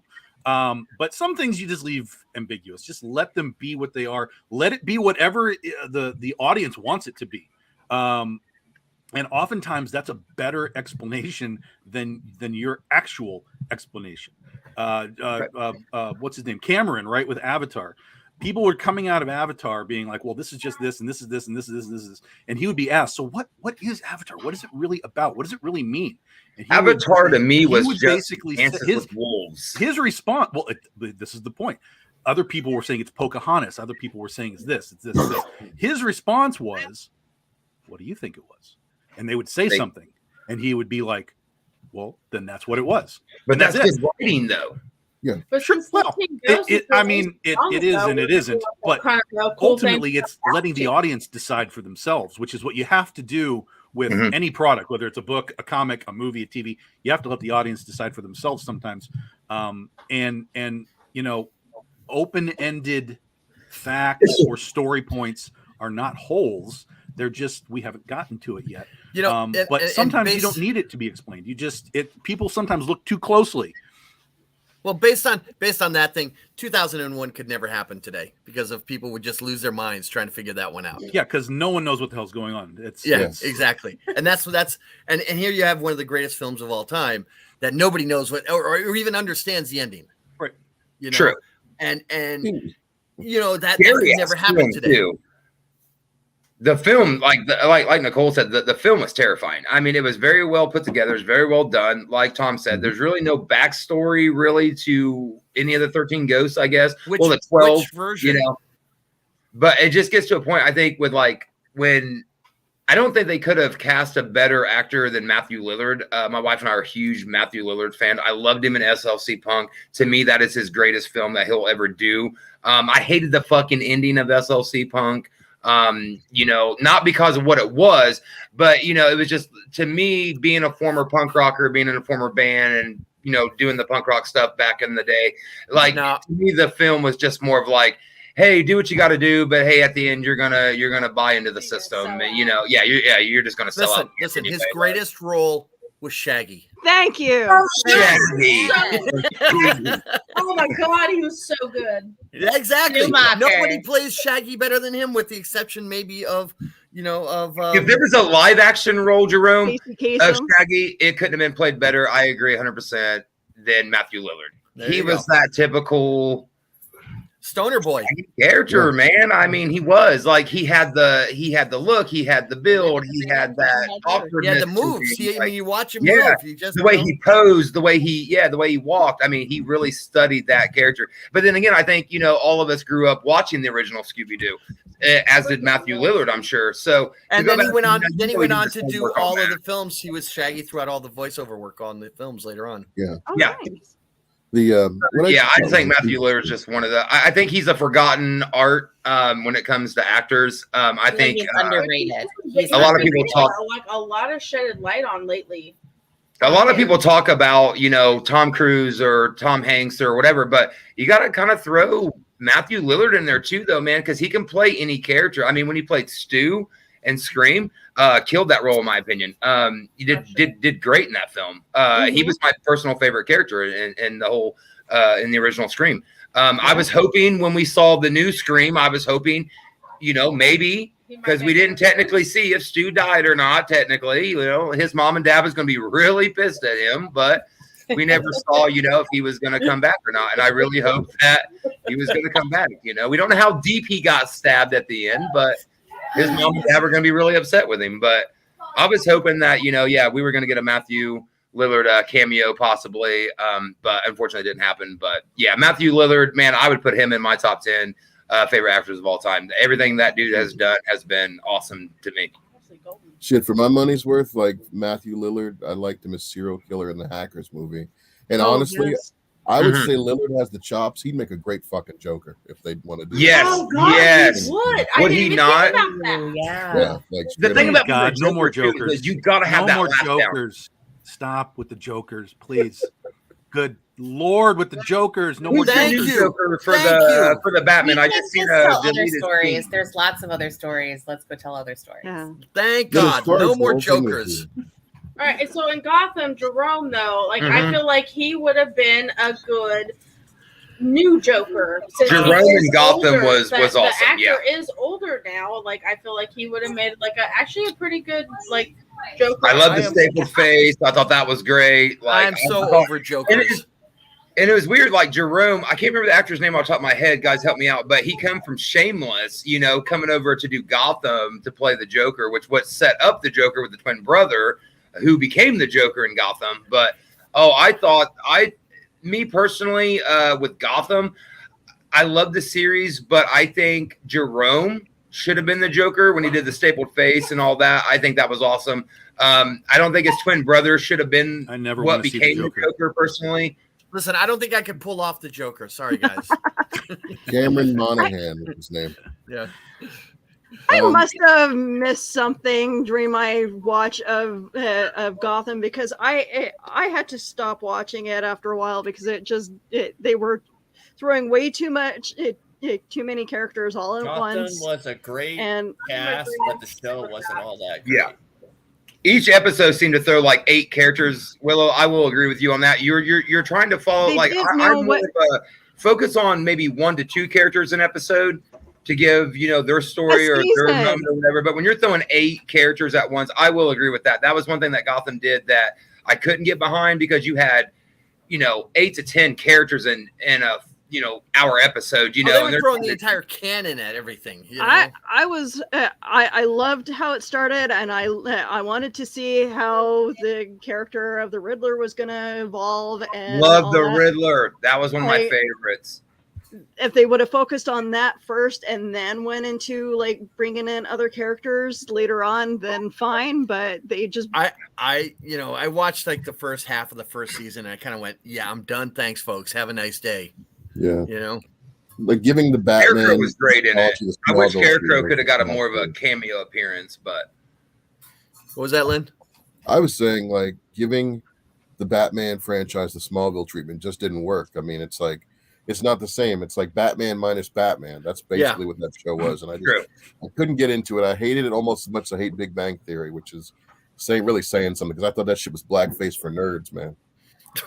See, I love Big Bang Theory, man. We're actually going back and rewatching it for like the 6th time. I love Big Bang. I love Big Sheldon. Bang Theory is interesting because Leonard's not wrong, and the people that like it aren't wrong. But the Big Bang Theory for the first 2 seasons is kind of rough. It's kind of what Leonard's talking about. It's sort of like jokes about nerds at the about the nerds. But once you get to season 3, things start to change a little bit. It's still obviously pop culture nerd jokes, but it does definitely have a different shift, and it kind of goes into a different direction, a different tone. But the first 2 seasons are very much. By season 3, though, it wasn't quintessential nerddom. They were outside of that, like they were involved with people, and they were, they weren't just the nerds that were. Yeah, but by the time you got to 3rd season, nerd culture had really taken off, and become mainstream. True. And so that's the difference between when they started Big Bang. I don't know if you've ever seen the unaired pilot, which is an interesting watch in and of itself. Nerd culture hadn't started yet, hadn't really taken off, and that's where we're seeing with Big Bang was now nerd culture. I mean, I ran into one of the bullies of my high school years, which makes that 40 years, and he thinks he's some nerd genius because he watched the MCU or whatever. Jerome, I was just gonna say, are you sure there's not another 0 after that? Don't you even go there. I will come down there and kill you. And at this point, I'm gonna let you. But my point is that here we have a bunch of culture now where a lot of people that I grew up with would beat me up for watching Star Trek or Star Wars or any. Right. And now these guys are wearing the shirts. They think they're, they got the bumper stickers. They think they know everything about it. And you're kind of going, don't even start with me, pal. You don't know this from this. Okay. And that's where we are right now. We're in the middle of that nerd culture one. My favorite moment from the Big Bang Theory, like my all-time favorite moment, because again, I'm a huge Sheldon fan. What I loved most was the grand finale episode. I haven't seen it yet. Oh, okay. I know what happens. Don't worry about it. Oh, okay, right on. I don't want to spoil anything in case you want to watch you're not going to spoil it. I already know what happens. No, I love that Sheldon got up there to accept the Nobel Prize, and I love that he honored his friends who stood beside him, because Sheldon was a very hard person to understand as a character, and the fact that he gave honor to his friends at his Nobel winning. I love the fact that he, like he says at the beginning of his speech, hey, I wrote this speech. It's all about me, but it's not all about me. It's about the people who stood beside me and the people who made me who I am. And I love it. I thought that episode was great. I love how they ended it. I love how Sheldon gave everyone their due and how he introduced them, whether it was an astronaut or a physicist or whatever. I love the fact that Sheldon just was like, forget the speech. I'm going to do this from the heart. And I thought if that was the last episode, to me personally, they couldn't end that any better. Like Sheldon being Sheldon, and then we all obviously seen the show. Sheldon was a very narcissist person. He was smarter than everybody. He was better than everybody. But at the end, it opened Sheldon up to, hey, without my friends, I wouldn't be standing here today. So I thought that was really cool. It was a cool way to not only end the show, especially with the acoustic version of the intro song, them all sitting, in the living room, eating takeout, but just Sheldon's speech was really cool. I just love that he honored the people who were his true friends. I thought that was really cool. I feel like in the end, like what we get out of our TV shows and whatever reimaginings or however something develops over the course of time, it directly relates to what we're experiencing in the real world. Because, a lot of times I think the art imitates the way we would like life to be. And so we would like to have everyone learn through the course of the seasons to not be such a narcissist or not to cope with your neurotypical brain, like, you know, like to cope with those things. And I think that if he is well enough and able to cope enough to give due to his friends who he wouldn't have normally done, like, we have hope for everybody. And I think that that's kind of like the theme there, is that we have hope for everybody, that everybody can change. You know, if we learned anything, it's like sometimes we can't go back 15 years and say, you know, I blame you for all these things that happened 15 years ago. I'm like, if you came back at me, thank God I didn't have social media, because honestly, 15 years ago, what did I know 15 years ago? I didn't know shit 15 years ago. So, you know, I was 25. I didn't have a clue. Oh, you young whippersnappers. Now, what You know? do you think it would have been different had they actually acknowledged the fact that they made Sheldon like someone who had autism or Asperger's? Oh yeah, that's intentionally what they did. Yeah. If you just look at those first 2 seasons, like Tom was saying, this guy's got some serious mental health issues. she's saying they didn't actually they didn't acknowledge say that he though. had. There was no like, They never explained really like what. Yeah. It It's didn't just- have But to. but it's that's socially- the point, though. It's like That's a socially awkward group of people is basically what it Yes. is, Yeah. you know, and that And was one that's of the point, though. Not everything needs to be labeled.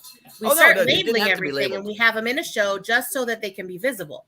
It's like it's like having a character that's LGBTQ or someone who's trans. When or, I saw, why do you need to do that? Like, I you didn't can have to. I explain mean, it, okay. when I first saw the first couple of episodes, I immediately thought Sheldon was high functioning autism.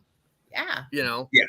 Because if you know people if you know someone with the disorder, you know exactly what to look for. Hey, listen, for a long time, I worked for a certain office automation company, begins with an X. And I was down at MIT for years. Okay. It was Big Bang Theory in real life. Okay. And I can tell you stories, but, you know, when I watch Big Bang Theory, I'm immediately going, yeah, it's MIT. I don't care if it says it's Caltech, it's MIT, you know? But you know, yeah, I mean, I know a bunch of this. I watched some of that and I'm going, okay, yeah, that's me and my friends there. Yeah, I did that one there. They got that wrong, but they're close. You know, you would watch that. And after a while, you just gave up on that stuff. Yeah. You know?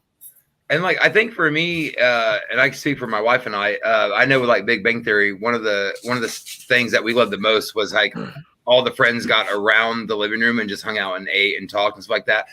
We've opened our house up to, you know, our friend group and stuff. And usually every weekend, you know, we're doing pizza or my wife's cooking food or something, you know, and, you know, it's just like when you watch, when I went back and watched it again in my older years, from when it originally aired on TV, to see how our friend group is in our living room, because that was like the main scene, you know, was them sitting in Leonard's living room, you know, and I just thought that was really cool. Like, I can kind of relate to that. And I think that's why I got back into it, because I'd watched it all, because I love comics and I love superheroes and I love horror and all that stuff, you know, and they brought a lot of that stuff, not so much horror, but they brought a lot of the comics up and a lot of, you know, them hanging out in the comic shop and things like that. But yeah, going back to what I was saying was sitting in the living room and things like that with your friends and just, you know, discussing life and things like that. It was just really cool, like, for me to go back and watch it in my older life now. And it doesn't matter who you are, where you're at, like anything about you. It's just like, it shows that like friendships just happen with whatever. It doesn't matter if you've got any type of disorder of any kind. It's just like everybody just still loves you for the fact that you're just fun to be around. But in the end, I love Sheldon. Yeah. I thought Sheldon was, I really did. You know, in our lives, like, we don't label people in general. You're a weirdo. See, I just lived in my child. We don't But label it's- literally just labeled somebody. No, all right, he won't let me put him on camera, but he's a weirdo. Oh my But god. listen, you know, like, for real, come on. my Friday night D&D game that I did for like almost 20 years was you know, was that sort of thing. You know, we'd play the game, but it was just nothing more than a mechanism for us to get together and hang out, and we'd talk about our days or what's the work we were doing. A friend of mine was going for his PhD, and he talked to us about what, you know, the research he was doing while he was DMing the game, you know. So it was just a a vehicle. That's all it was. You know? I always See, feel and bad like for for us, Indian in our household, it's professional wrestling. Like professional wrestling all the We're time. big wrestling So we fans. just sit, man, and we watch hours and hours of professional wrestling, and we talk like you said, Jerome, man. We just talk about life and our careers and our jobs and where we're going in life, and that's what I loved about the Big Bang Theory so much was it was just a group of people who shouldn't have been together, but they were together and they found each other and they found common interests and they were able to just talk about life. If it hadn't been for that D&D group, I never would have survived my divorce. Okay. They were there for me when it happened. And, you know, they were very much the Big Bang Theory there. You know, I mean, yeah, I had, you know, everybody in there with the exception of me had a master's or above in my D&D group. And, you know, when my divorce happened and my ex decided, you know, one night that, okay, I'm done. I'm out of here. Yeah, I was a mess and they were there for me. And that's all I can say, you know? That's awesome though, that you had some group of friends to help you through that. Yeah, for sure. I think the truth of the matter is we gravitate towards shows that make us either wish we'd had it or reminisce about something we did have. Like, so like our fandoms are what get us through a lot of the things that happen. So like if I hadn't started watching Supernatural when I started watching Supernatural, like I understand that 15 years, like that's the whole thing, but like it was about family, it was about what you do for family, it was about holding things together. I understood Dean at a whole nother level that people didn't understand. So you understood him as a dog. He loved pie. He loved pie. There you go. But I understood him at a whole nother level, like this, the you know, the older sibling that's trying to hold things together, I'll do anything for my family kind of thing, like that. Mm-hmm. I was very much that person. And I didn't have a lot of, like, I always kind of felt like we were separated and segmented, and I got it. Like, and then the people that were important to you were not necessarily they were the family you chose. And the people that was what the entire thing was about, because Castiel and everybody after that, this whole like conglomerate of hunters was the family he chose. Whether they segmented off, the people always came back. And so it was like, it made us understand. Now, I was never the person that freaked out about things. So like there was that whole thing at the end of the show about queer baiting and da-da-da-da-da. And I was like, why can't we just... for what it is. Why can't we just enjoy something for the fact that it was that? Like, why can't somebody be important to somebody without us having to make a big deal about it? And that sort of controversy fades after time. It wasn't a commentary on anything. It was, it didn't need to be a commentary on social justice or whatever. It's just, and that all fades over time. Okay, that's sort of well, and it's like to piggyback off a little bit what Nicole just said about, you know, finding something. That's how I was with The Walking Dead with Rick Grimes. I just gravitated towards Rick Grimes. I thought to myself, man, if we're in a zombie apocalypse, I would be Rick Grimes. Like the guy did what he did for his family. He lost his family, you know what I mean? But he created a new family, and those strangers that he met along the way, they had his back. And if you have me, and if anybody knows me, if you've got my back, I got yours, and you know, until the end. I'm zombie food. When they got rid of Rick, I honestly thought when they got rid of Rick that I wasn't going to be a fan of the show. Obviously the way that they wrote him off, you know, I love Andrew Lincoln. I thought you couldn't have picked a better live action Rick Grimes than Andrew Lincoln, in my opinion. Nobody else could have came in and done that role. I love Rick with the long stringy hair and the beard. I thought that was his best. I love the Ricktatorship stuff. He wasn't doing it to be a dick. He was doing it to be like, listen to me and I will keep you alive. Like, do you want to go and do it without me? Then go do it without me, but have fun dying and getting bit by a walker. Like, I'm trying to keep this group together.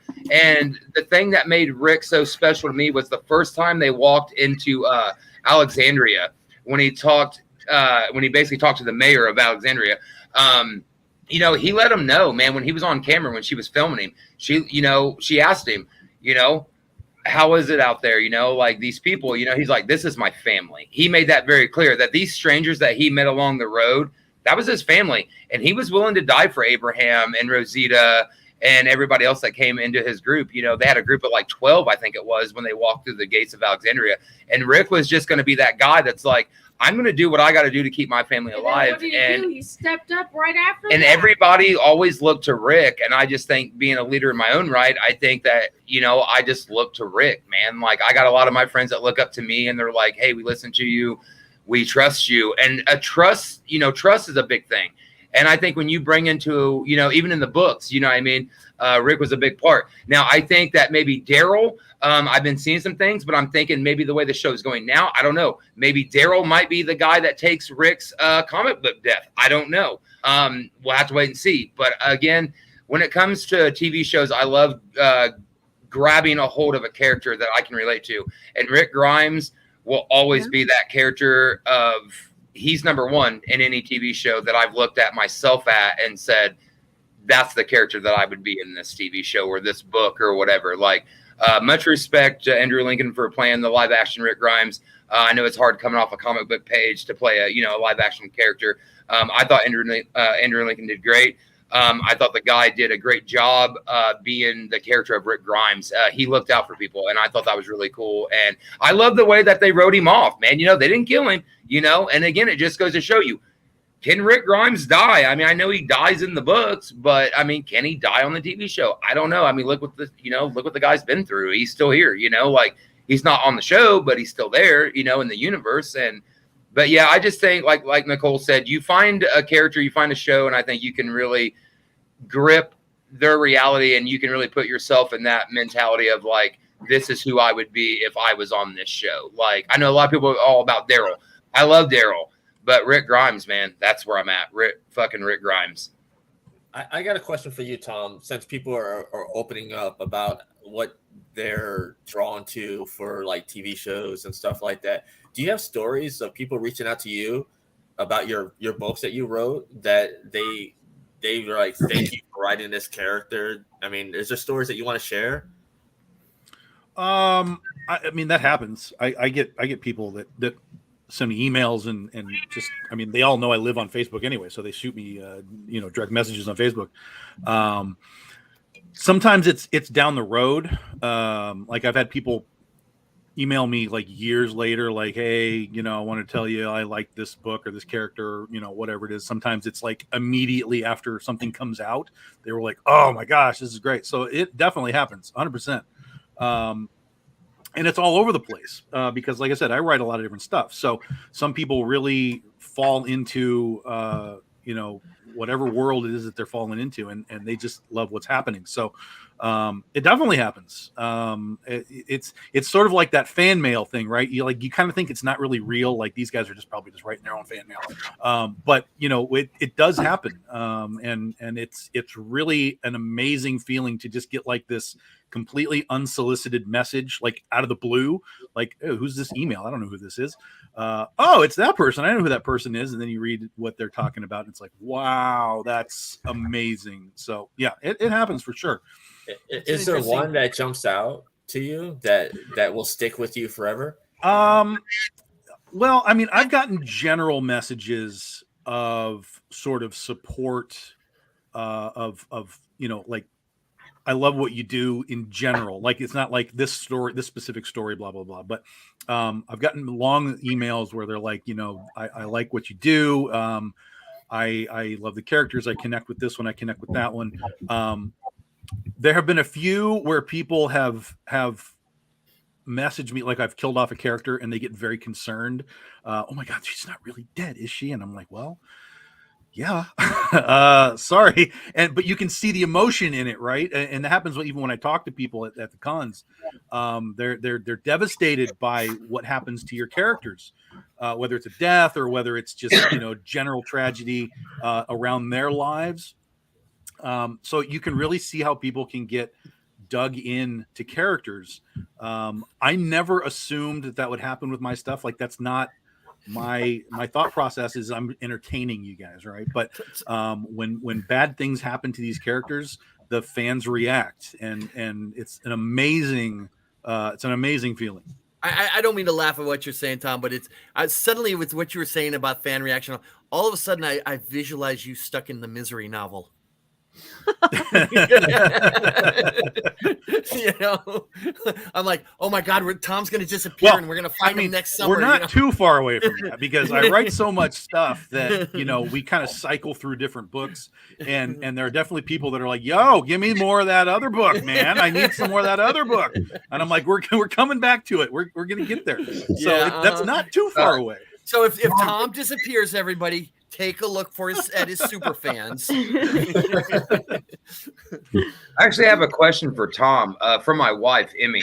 She wants to know what books you've wrote, Tom, and where can she read them, because she's a huge, huge book nerd. She loves to just lay on the couch wrapped up in her house robe and just read books. So I don't do books. Well, that's not true. I did write a book. You can get it on Amazon. It's Ursa Minor. It is a novelization of the comic book Ursa Minor, which is what I'm working on right now. It's actually the 10-year anniversary of Ursa Minor. And we're going to be doing a series of comics all year long for it. Okay. But if you go to bigdoginc.com, all of my comics are there. We've been doing this for 12 years now. So it's Westerns, it's horror, it's fantasy, it's science fiction, it's everything. All the stuff that she's into. Okay. Yeah. And yeah, so, like she just wanted me to. Well, you know, they come out like the floppy issues like this, but a lot of, because it's 12 years old now, the company is, a lot of those single issues are long gone, very hard to find. But we do have trade paperbacks, like collected, you know, you get like 6 issues in a book. So it's like binging a season on Netflix. So all of our titles that have, you know, multiple issues, we have those big books that you can get and dive into the trade paperbacks and get a lot of content at once. But if you do want the book, I did adapt the Ursa Minor story into an actual legitimate novel that you can get on Amazon. You can buy one as a physical book, or you can put it on your Kindle and do it that way too. So okay, my wife's actually writing all this down, Tom, because like she's super excited because she loves her books, man. So this is the key right here. It's Big Dog Inc., right? And if you guys want to just shoot me a message afterwards, if you have any questions, you know, just shoot me a message. It's fine. I can help direct you to wherever. Wherever. See, he's doing that right now. I'm out. Gone. Dead. Poof. Next thing you hear. No. Yeah. Wow, that was fast, man. That was fast. Yeah, I actually had a guy review some stuff. He got a couple of books at a little mini con that I was at, and then he posted online. That's the crazy part, right? It's like when people want to take the time to actually review your stuff and like put it on their social media, like that's wild to me. Like they like it so much. Well, hopefully they like it so much. They're not, you know, tearing it down. But generally speaking, they like it so much that they like want to tell all the people that are following them, like, oh, Tom does this thing and it's Oz and it's Goth Day and it's this and it's so cool how it's like, wow, that's really, really amazing that people want to, you know, take their time to talk about the stuff that I do. It blows my mind. I mean, obviously some people do it sort of like for a living or whatever, like they do reviews and that kind of thing. But just sort of the general, you know, buyer audience, like, hey, I bought this book and it's really cool. And then they tag me in it. And I'm like, wow, that's mind blowing to me. So yeah, it's fun. Well, there you go, Shane. Right on, man. I appreciate it, Tom. Thank you. Of course. Nope. Then he left it. I'm listening as we were having this discussion about shows and stuff.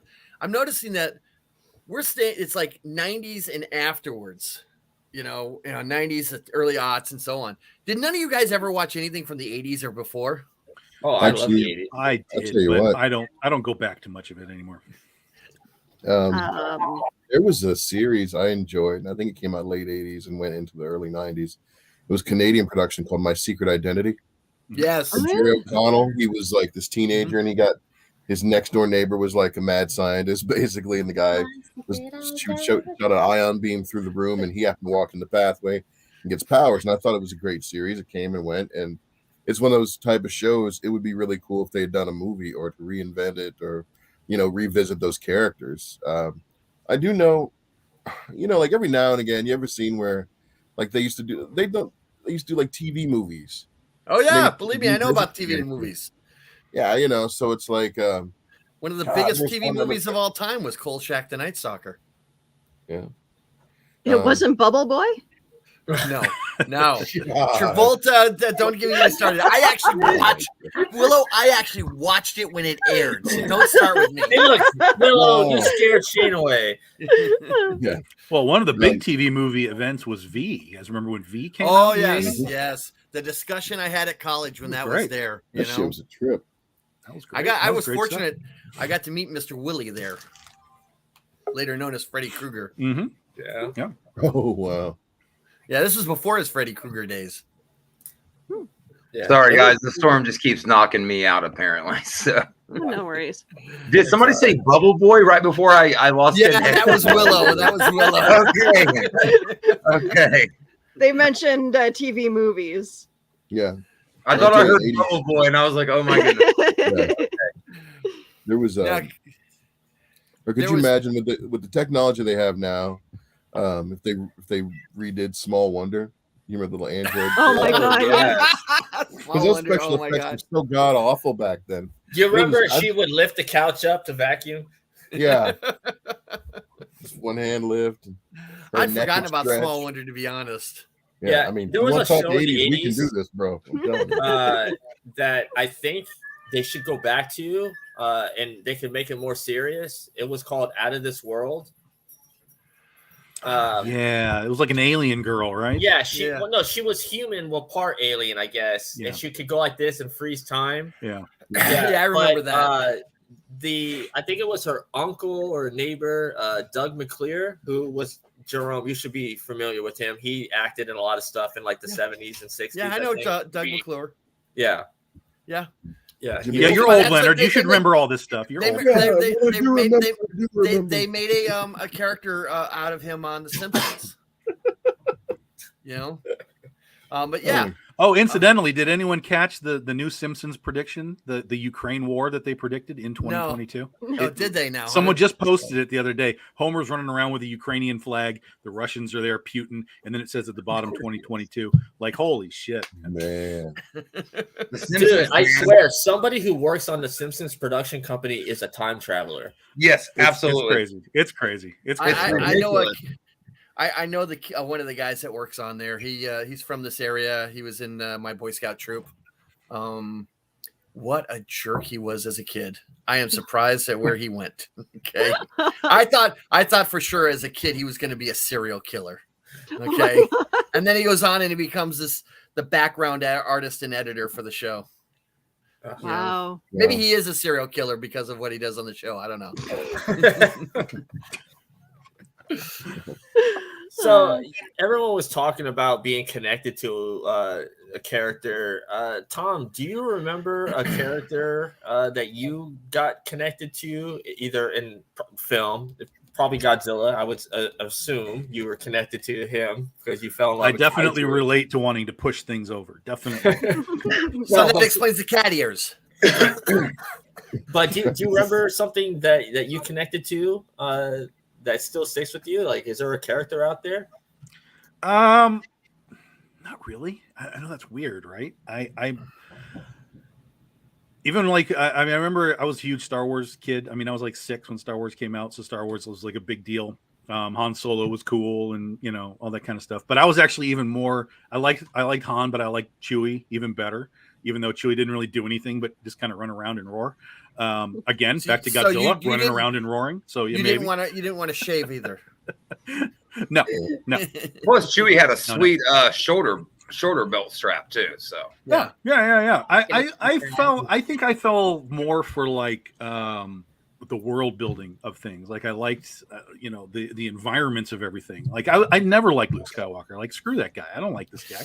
But the world that he existed in was fantastic. I mean, I never seen anything like it. So I'm always looking for that creative push of the world beyond just, and that's why I'm so tired of like superheroes like constantly being put into this realism box. Like what if superheroes were real? Who fucking cares?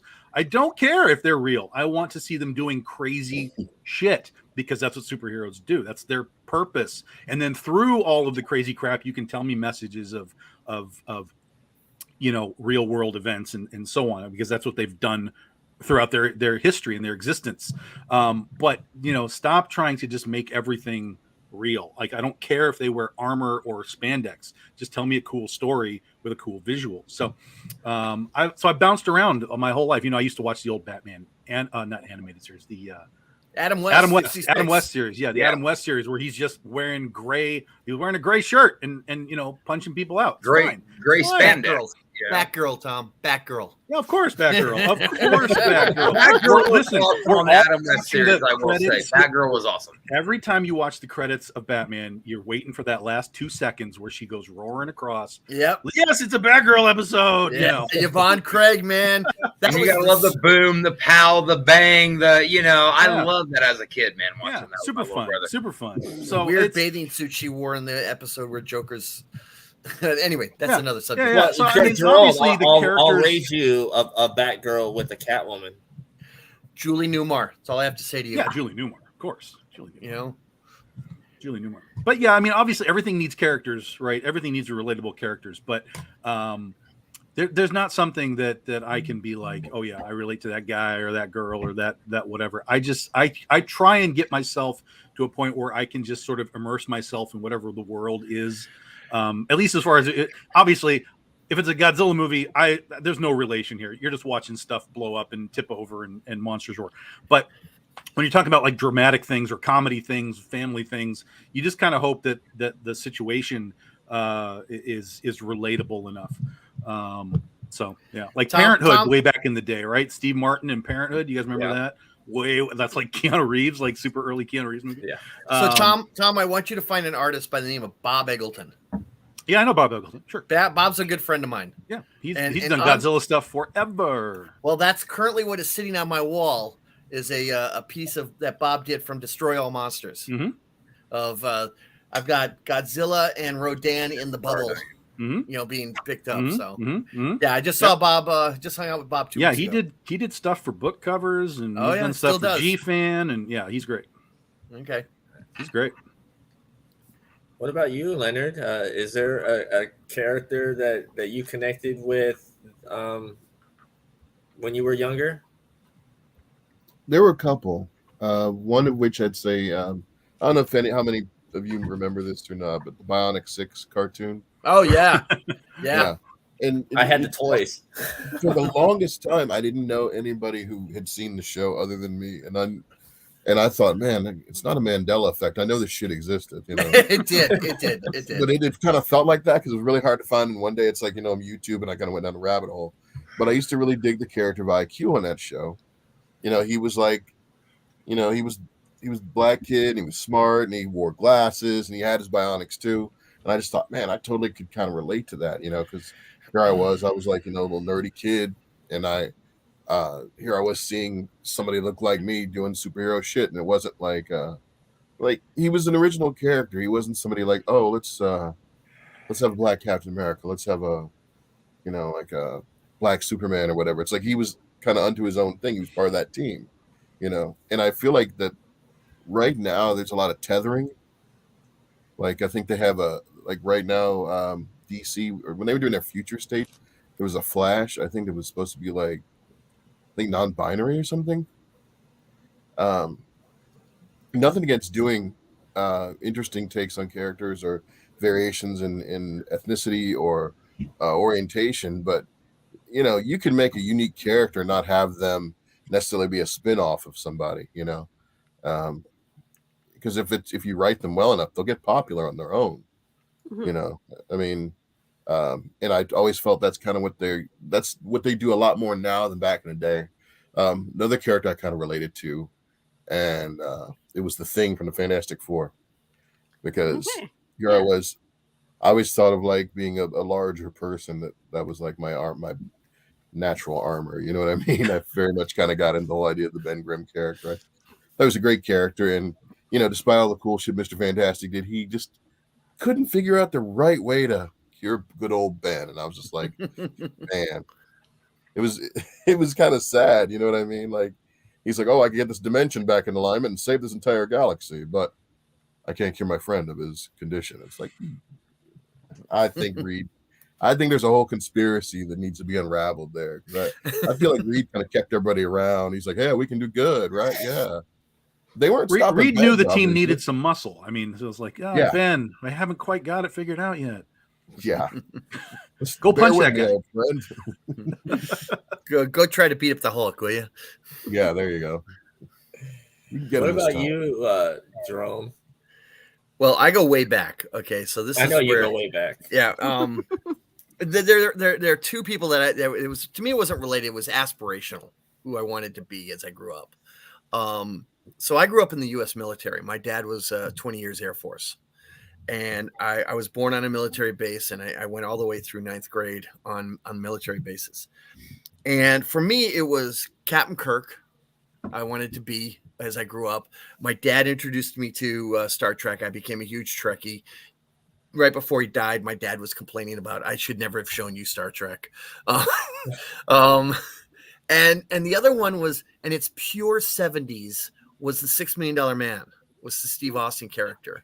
And that whole genre of the $6 Million Man, forget the Bionic Woman for a bit. That's its own disaster and other things going on with it. Don't forget the Bionic Woman. Yeah, no, trust me. There are certain aspects I wish I could.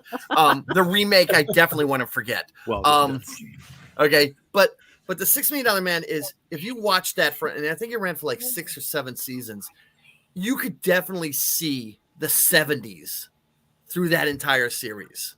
Okay, because it went from kind of serious, kind of realism, to then we had aliens and psychic powers, which all reflected the society at the time. And it was just such a mirror to the society that we were going through at the time in the 70s. But I wanted to be Steve Austin. I didn't want to lose my limbs, but I wanted to be that super agent that that you get to see on TV every day. Here he is. He's with the hot chick of the 1970s at the time. And I wanted to be him. And those two were the ones that I wanted to be when as I was growing up. And they had real impact. Do yourself a favor, everybody. Go on YouTube and type in, how do you find this? Just type in Steve Austin Bionic Woman. Okay, there will be a video there somewhere of what's the dude's name? Not Steve Austin. What's the actual dude's name? Lee Majors? Lee Majors. Yeah. Lee Majors singing a song about Jamie Summers from the Bionic. It's unbelievably cringeworthy and worth your time. Oh, there was lots of cringeworthy stuff. Come on, I mean, when the Bionic Woman goes into a beauty pageant, I mean, that was cringeworthy. Oh yeah, it was really cringeworthy. Okay, and she's singing, what was that? I think she was singing "Feelings," or something like that. I don't remember, or whatever that Debbie Boone song was. But there was tons of cringeworthy stuff in that show, right? I mean, Bigfoot. I don't even know how many times they did Bigfoot. And you would have psychics and other stuff, and it was ridiculous, but it was fun. It was the 70s, The 70s definitely had a lot of cringeworthy stuff. Johnny asked me to watch The Secrets of Isis, and I'm just like, oh yeah. See, Mighty Isis. And the sad part is we just lost her about three or 3 months ago. But yeah, that was a Saturday morning cartoon, man. That between that and Shazam, that was my childhood right there. It was the 70s. Running around in platform heels. Yeah. Flying. Now, as I said earlier in the show, the Charlie's Angels. You got to watch Charlie's Angels. That was a big thing. And Battlestar Galactica near the end of the 70s, my personal favorite is a show from the 70s that everyone forgets is Quark. Okay.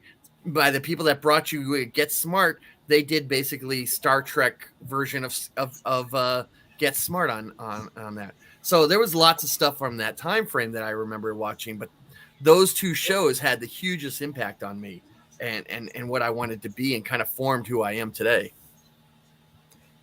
What about you, Willow? Okay, because I'm a huge X-Men fan, I'd have to. Hey, despite the fact that I grew up in foster care, no, it was not Jubilee. Rogue definitely was the character that that I related to more, was because of the feeling of being isolated and nobody really understanding her. Not being able to have a decent, relationship with people, not, just feeling very lonely. And, I spent a good chunk of my life, feeling like nobody liked me because of me being strange and weird and, well, being a dork. Willow, we got to get you that white streak. We got to get you that white streak. In your hair. It's kind of coming.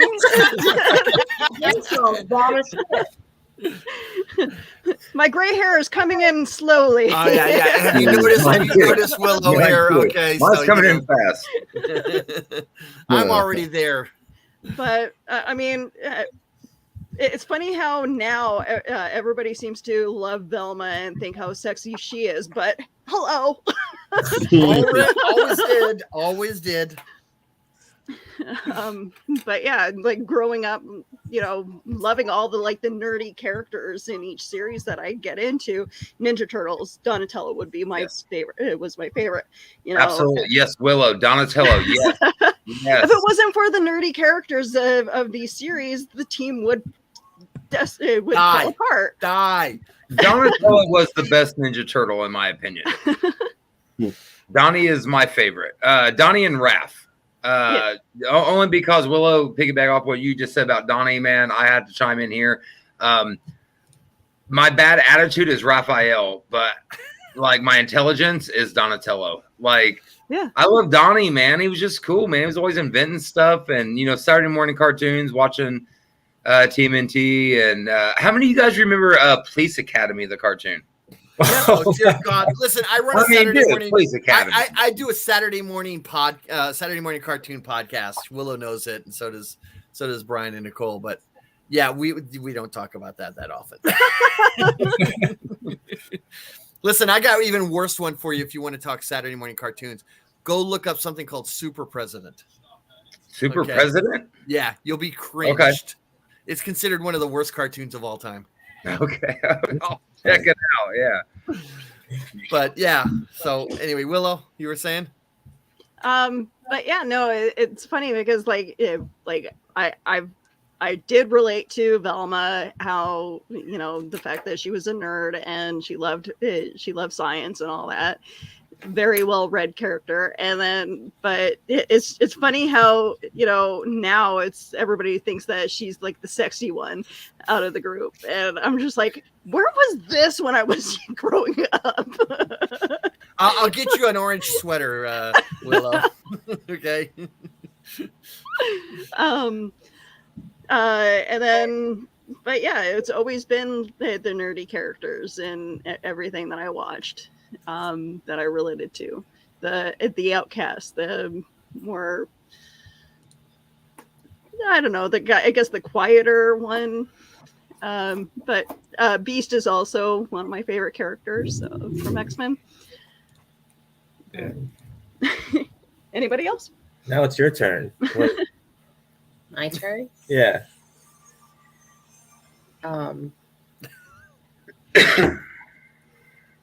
So, I don't know. When I was a kid, there wasn't a lot of there weren't a lot of people that looked like me. I realized that that's the whole thing. What do you mean?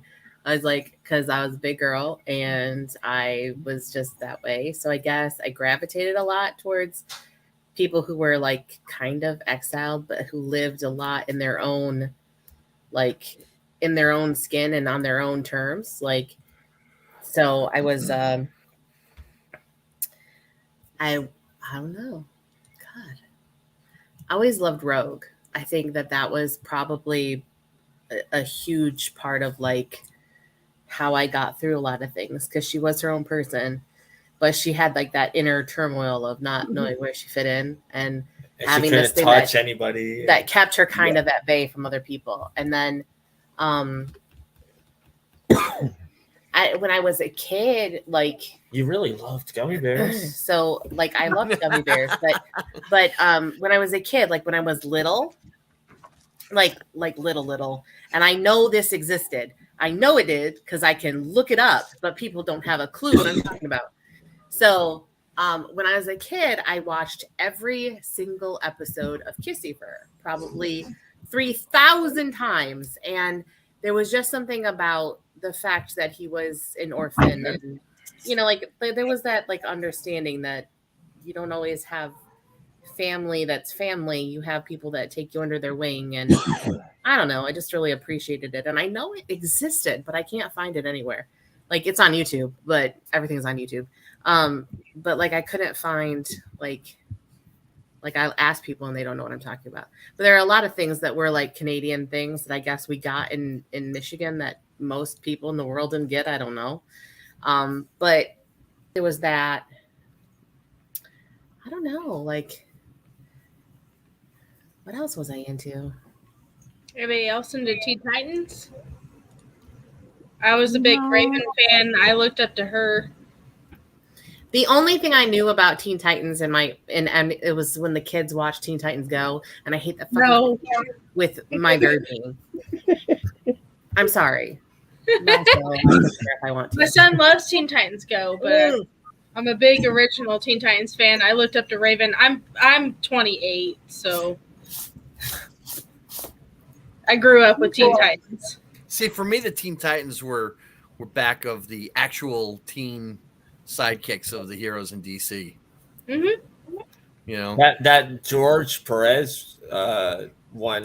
That's the Teen Titans that I like. Yeah, that was in '82, and Perez's work was seminal to the change of the Titans from the Teen Titans to just the Titans.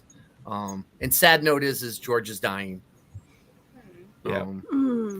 So, but I was fortunate I got to be his handler at a show, and we had a long chat about the Titans, and they're just he wanted to change them dramatically, and he did, and they're what they are now.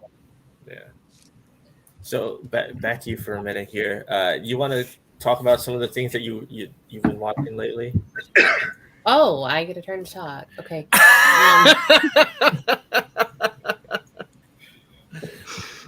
What have we been watching lately? So I am a paranormal like nut, and so I watched every episode and probably every episode of A Haunting on Discovery Plus. So there's like 20-some seasons, and I probably watched all of them twice or more. I finished watching that. The new one is about a ghost town that she bought in Montana or somewhere. And I'm watching that because they're trying to figure out, whether the land is haunted or the houses are haunted, and I'm listening to EVPs. I'm really weird. I don't know. We watched Rescued by Ruby on Netflix. Oh my God. You went on? So first of all, you can't put a show with don't give me a dog show. Like, oh man, I'm gonna cry like a lunatic. And then what was the other thing that made me cry? Oh, A Journal for Jordan. Brian knows better. Like if I have to go to work the next day, he cannot put in a movie that's gonna make me cry. It's a great movie, by the way. It's a great movie. It has Michael B. Jordan and it's directed by Denzel Washington. Shantae. I can't remember her name, but she's beautiful. And so it was a great movie. But yeah, we watched that and they made me cry. And Grant Gustin is in Rescued by Ruby, so it's just amazing. And then, so when you think about like movies that kind of touch on finding your family, like they say Rescued by Ruby, it's kind of like the dog really rescued him by rescuing her. It's a true story. It's about a dog that basically every time it got adopted was brought back to the shelter. And so once they adopt him, like he was going to be a part of the canine unit in Rhode Island. And so they want so badly to adopt this dog, but they're having a hard time training him. And she doesn't seem to respond very well, but he finds things that she responds to, and where she fails the test, and then she evidently ends up passing it. But it was like this, his wife says, "You never cease to amaze me." So instead of treating her like everybody treated you, find a new way. And I'm like, that kind of rang true, because I think we don't give each other enough credit. And we don't say that everybody learns something differently. Like, when Jerome was saying that everybody in his D&D group had a master's or higher except for him. Like, what does that have to do with anything? It's about where you are mentality-wise in life. I mean, granted, I don't want to spend my days with stupid people, but I also means I hang Lord out knows with really. I know enough of those. I hang out with really smart people. But like, you know, you hang out with people that despite your education, you hang out with people that you have similar values to. So like, why are we together? Like, you know, people are dumbfounded by this. Right? Right. Tell me they're not. Like they're like This what is a are you, test, why? Brian. This is Yeah, a test. come on, Brian. You can do this. Really, it's not, because I know why we're together, because we're dorks and we found the same. When you find someone that's the same weird as you, you Okay. keep 'em. So So if I make a porn joke here, that would get me in trouble, right? No. Probably hold on. not. It has to be after 9 o'clock for that joke. Okay, all Yeah, right. it's too early. HBO. We're different, but the Cinemax same. that night. That's the best way to say it. Cinemax. Yeah. I mean, we like similar things, but here's what keeps us together, I think, is Brian knows me so well that I deny the fact that he knows me so well. Because he'll be like, you're going to love this. And I'm like, oh, whatever. And then I'm like, you suck. Now I got to like it. I don't want to like it. You know? Because he was right in the end, right? Yeah. Yeah. Like, I mean, we watched that first episode of Halo, and she's not a gamer or anything like that, and she doesn't know anything about Halo, No, but she not a thought clue. the show was quite interesting. I thought it was interesting. I thought, well, it just gave me enough Where's that at? to be interested. Halo's on Paramount Plus. Thank you. Okay. I'm glad that you're talking about Halo now, because I've watched it with my husband. We both love the game. We both love reading the books. And you guys saying that how do you guys feel about the first episode? You got my husband's opinion. Okay, well, knowing nothing, like essentially other than what the kids told me, which was sporadic and didn't make any sense. Like it gave me enough it gave me just enough to want to watch again. I didn't need a backstory. I don't need I don't need canon. I don't need any of that for me to be able to go forward. And I don't care if he took his helmet off. Like I don't care. Like I think they're taking I don't know. the approach that Tom feels like they have the lore of the Halo characters, but they're not following the lore that's already there. They're kind of making their own lore. Yeah, there's actually an interview with these guys who actually said they did not look at the video game. Like they were not looking at the video game as this is our That story explains it. per se, right? Like, but they have the world, they have the designs, they have the key pieces that you need. But they were not going to just come in and adapt the game. I felt like artistically, like I really like the way things look. The sets, Which is like my whole problem with anything Zack Snyder does. It's like turn on the fucking lights. But and I don't mean noir. I mean like just turn on the lights. But like this was a really like I don't want to say colorful. It was like they used color in a way that was important, and the lighting was. I mean, I enjoyed. It was the great. way it looked. It was great sci-fi. If that's what you're into, Jerome, I think you'll like it.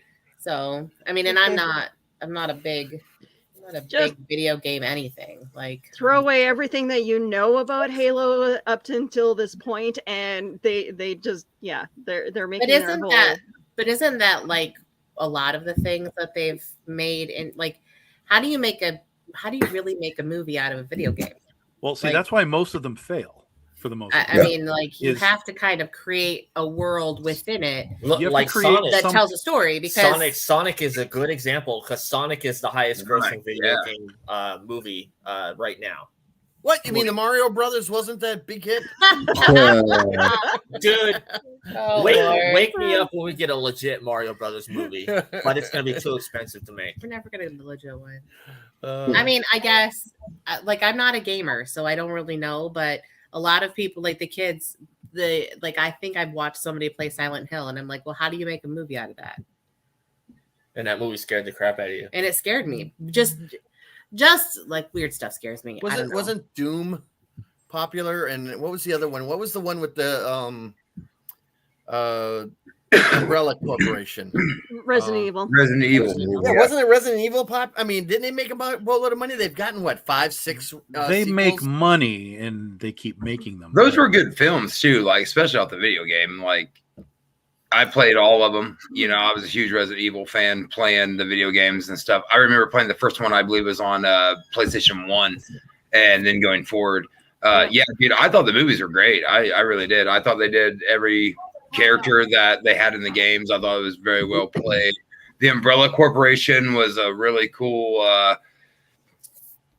aspect in life, you know, of like, hey, this is what could really happen. Hey, we're mixing chemicals, or hey, we're going to create something. Like Resident Evil to me was just modern day life, because that's the thing about the world, man. We're always creating something, some damn disease, some damn airborne thing, you know, and it's only a matter of time before, you know, something hits the fan. So yeah, I mean, if you want a legit Halo or a Resident Evil show, it's the Netflix series that's coming out with Lance Reddick. yes, That one's gonna be more on the level of what the game is. The newest movie that came out was as close to the video game as you're gonna get right now. But the ones with Melia, they were great action movies, but they were great Resident Evil movies, if that makes sense. It's kind of like how I feel about the Christopher Nolan Batman movies. Great Christopher Nolan movies, but not great Batman films. That's just my opinion.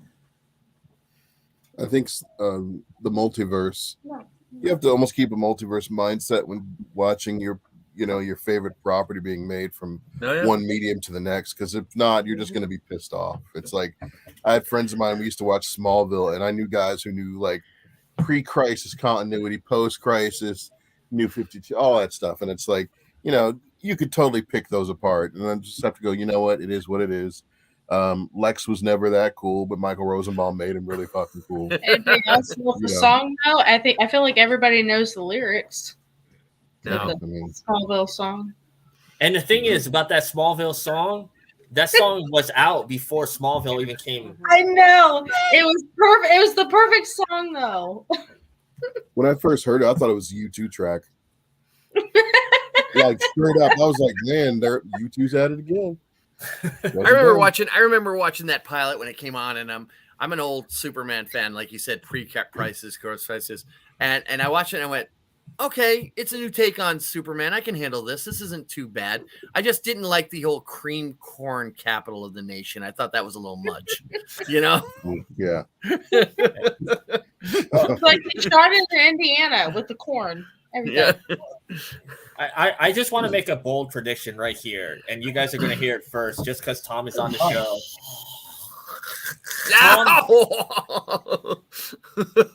No, hold on. Tom, I I'm feel ready. the love there for you. I'm ready.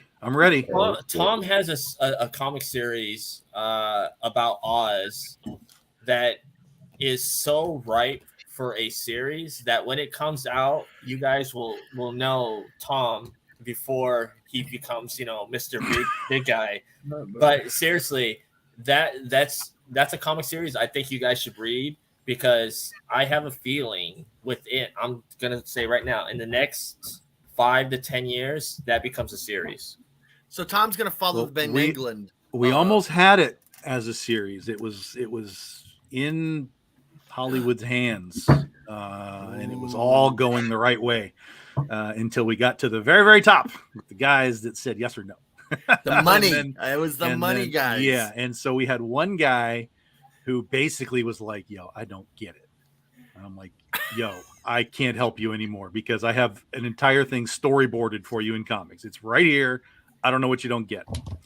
The other guy basically was Westerns don't sell. And I'm like, do you understand the history of Hollywood and where Hollywood is right now and where it's going? And do you understand that do you understand that Star Wars is a Western? And it was Westerns don't sell, dude. And I'm like, oh my God. Westerns don't sell. And aren't they in the midst of Yellowstone in 1883 right now? And Mandalorian, Power of Mandalorian the Dog is nominated for an Oscar. So and Mandalorian is a Western. Yeah. Yes. So, you know, it's and the guy that was helping me sell it, he's like, look, this is Hollywood, man. We tried a ladder and we didn't get to the top. So now we have to go try a different ladder and do it again. It's just about finding the right person that understands the property and can then push it, you know, to the top of the ladder. Yeah, there's a lot of stuff that says no, and then they finally get a yes, and it's been like that for years. Listen. Oh, of course. I'm in Massachusetts, and what came from Massachusetts? The Tick. Okay, so I'm just down the road from Northampton, which is where the Turtles came from. So it will happen, Tom. Tom, Okay. if there's a way that you can get Sam Elliott on board with it. Oh, listen, I have already tried to I'm like, you know what? I'm just going to start sending him Oz books. Like every month, I'm just going to send him another one until he says yes. And then you said then something we're about fine. that you like the Dario, but she's a bit old for certain She characters. would be too old at this point, I think, because our Dorothy would. I mean, not that she's not like an attractive woman, but she's like in her 30s now, and our Dorothy would need to be like early 20s, especially if you're talking about a series that, fingers crossed, would run for 4 or 5 seasons as the character gets older.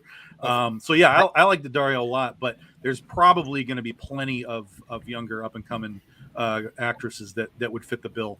Yeah, I have somebody in mind. I don't know if you know who she is, but I'll give you her name. Jenna Ortega. Mm-mm. Okay, she was. She does the voice of one of the characters on Jurassic World: Camp Cretaceous on Netflix, but she's also in this new horror movie that just came out from A24 called X. But she was also in what else was she in? We just watched her in something, and you said that's Jenny Ortega. She plays the voice of blah blah blah. What the hell is it? Oh man, but there's a show on HBO Max that she's in, or a movie, I believe, on HBO Max. But just go look her up. I think she's very up and coming. It's a shot, by the way. Jenna Ortega. She's in the new Scream. Yes, she's in the new Scream movie. There was a girl on. I'm trying to think of her name. She was on that Glow show a few years ago. Britt. It was Britt Barron, I think is her name. And she was like the daughter of the old dude who was running the Glow show. I liked her a lot. She, I think, could probably run right into that role pretty easily. I think it was Britt Barron. I think it was Britt Barron. Britt Baker is DW. I'm thinking AEW, D&D. Oh, that's why I'm getting them confused. Yeah, she's the wrestler, right? No, it's not her. It's Britt Barron. Britt Barron. Yeah, Britt Barron. She played Justine. Yeah. Oh, I can see that. Yeah, I thought she kind of could potentially look the part. She's got the rebel attitude that a gunfighter would need, and that was the only one we actually had at the time. We were talking about potentially Catherine McPhee taking on the role. This again, you're talking about going back like almost 10 years now. But she had just come off of whatever show she was on, Nashville or something, and so she was one of the actresses that was being talked about as taking on the Dorothy role. And I was like, I like her. But now we're 10 years down the line, so we kind of have to start all the casting over again with whoever decides they want to take it. Yeah, Ursa Minor, I think, would be an awesome film. Oh, absolutely. And it's for me, it's Chloe Grace Moretz. Like it's the perfect casting. I made up these fake movie posters with her on it that I post every now and then just to try and like tag her and be like, oh, you can do this if you want to do it. I mean, it's fine. Yeah. So, although she's already played a were character, she was a werewolf in Dark Shadows, so she might be over that now. I love that movie. I love Johnny Depp. I love Johnny Depp before he got weird. Yeah. Before he got Johnny weird, Depp's best movie is Nightmare on Elm Street, just like Kevin Bacon's. I love movie that. is I just love the Friday fact the that 13th. Tom just keeps bringing up Johnny Depp as for Yeah, just Nightmare on Johnny Elm Depp is Street. great. I mean, can we just honor the fact that Johnny Depp was an amazing character? He had the He had the cut top. Why don't guys wear the Laying in crop bed, tops he had more the more coolest. often? He had the Well, coolest. they do when they're football players. Or they're gay men. They suck It was into the 80s call. They want their beds, weird- like their blood murder hit the back. ceilings. You know what is a Boys need to good bring back the cutoffs. You know what's a good Johnny Trying, Mama. Depp I'm movie? trying. You are A trying. good Johnny Depp movie that I think is underrated is Nick of Time. I actually like that film. That's a good movie. I think one of his best roles too was Sleepy Hollow. Thank you. I love Sleepy I think he Hollow. played a great Ichabod Crane. I He really did. It I was, thought like, Johnny creepy, Depp, eerie. yeah, creepy, eerie, yeah, Yeah, just yeah. really, really great Ichabod Crane. But Yes, you can't- before he got weird. Before he was. Hey. Before he early got in the He was stuff already factory. weird. So it was when he got weird. Was that around the time where he married the bitch? No, No. Johnny I was Depp- The weird. blonde chick, right? The blonde chick. Was it the Yeah. blonde chick? Oh, good Lord. Johnny Depp got weird when he went to bed with Tim Burton and started doing all these damn movies because Yes. they're all the same. They're Edward- all the same. Edward Scissorhands was the last, like, quote unquote, weird movie I'd ever want I to watch. love I'm Edward. not Edward Scissorhands, hands down, best Johnny Depp movie outside. Of the- Crybaby. Outside of Right. Nightmare on Elm Street. Outside of, God, no, Crybaby. outside of Crybaby. I Crybaby. kind of like Yes. From Yes. Hell. Thank you, But I'll Nicole. be honest, like, he got right when he started doing all this stuff with Tim Burton is when he started like overplaying things and they just got weird. I'm like, okay, give me Gene Wilder. I don't need your weird ass Charlie and the I don't need your weird ass Charlie. first What of is, all. like, Okay, the Charlie and the Chocolate Factory Yeah. is a whole different. That was like, weird. That was Johnny vodka, Depp weird. that was- Yeah, that was All right, Johnny I'll Depp give you weird. that one. That was weird. And then Sweeney Todd. Him playing that role was weird. But yes, him as Crybaby. Oh, my God, phenomenal. he killed it. He Phenomenal killed it, role. which actually was a spoof. I love the movie. prison scene when he's in jail and he's got the one single tear and they're playing the song. Come to And find it's out that was actually a spoof movie. It wasn't Yeah. actually like it was just it Yeah. was like a joke on pretty much Grease. yeah, Yeah. pretty much. Yeah. Hey, here you go, Tom. Get Johnny Depp Like to Grease, play a Grease. villain in one of your books. I have no Sounds problem like with that. shit. Johnny can do whatever he wants. Johnny, I know you're watching. No, you guys Of course are you're killing me watching. right now. You're welcome to do anything a you role. want with any role that you. It's fine. It's fine. It's fine. You know what Oh, I the like? hell is it? One of Johnny's lesser known movies is called The Ninth Gate. Did you guys ever see that? Oh wow. Yeah. That was actually pretty good. Yeah. Roman I Polanski. love Johnny Depp and I haven't seen that. That's sad. Yes. Ninth Gate is a cool movie. Yes, absolutely. That was a good movie. Yeah. Did any of you guys see Fear and Loathing in Las Vegas? Yep. Yeah. That was Couldn't. great. No. That was I tried. I couldn't get in. You know, I'm not the whole drug thing and all that drinking and all. That's just not me. So it's a culture and a mindset that just doesn't. I don't. What connect with about it. what is that? I think if comic you book? live that culture for a while, I think you can appreciate Fear and Loathing. But yeah, like you If said, Tom. don't, then no. Yeah, it's just it's a Too weird outside, movie, too far man. outside the It's, box for me. it's a really weird movie, man. You have to really watch it like multiple times to really understand that film. I think. What- Like, what- Well, it's like what it's was- like what's the Leaving Las Vegas with Nick Cage, right? Like that. That's a drinking movie, but like it's just that's not about drinking. That's about a guy just destroying himself. So you know, what was about that that comic one book where he movie did- that Johnny Depp did, From Hell? From Hell, yeah. Yeah. From That was a Hell. really good movie. Yeah, Oh. From Hell was an Alan Who's Moore. this it was an co-star Alan in Moore that? book. blonde chick. Who's this co-star? Heather Graham. Yes. And then he did the Butcher. I hate that movie. The Barber of Seville. The Barber, Yeah. man. I mean, dude, that was legit. Like, I love that. Todd? He, a great storyline in that. I love how he set up his little shop to shave him, slit him, slide him down. Is that a thing? Shave him, slit him, slide him. Like, I mean, that's what It he is did, now. All right, It is print- now. hold on, print that on a shirt. That's right? Yeah. Thank you, Brian. I appreciate that. Shave him, slit him, slide him. Okay, I so mean- I just looked it up. Secret Window of Johnny Secret Depp. Window. Was Oh, that that- was the interesting. weirdest writer- movie I've ever seen. He's the the ending writer fucking and- sucks on that movie. It was Okay, so similar movie, better movie was The Girl on the Third Floor Yeah. That's good. Oh, with Sam Punk. with Sam. We're Punk. going CM Punk here. Yeah. What? Now we're talking my alley now.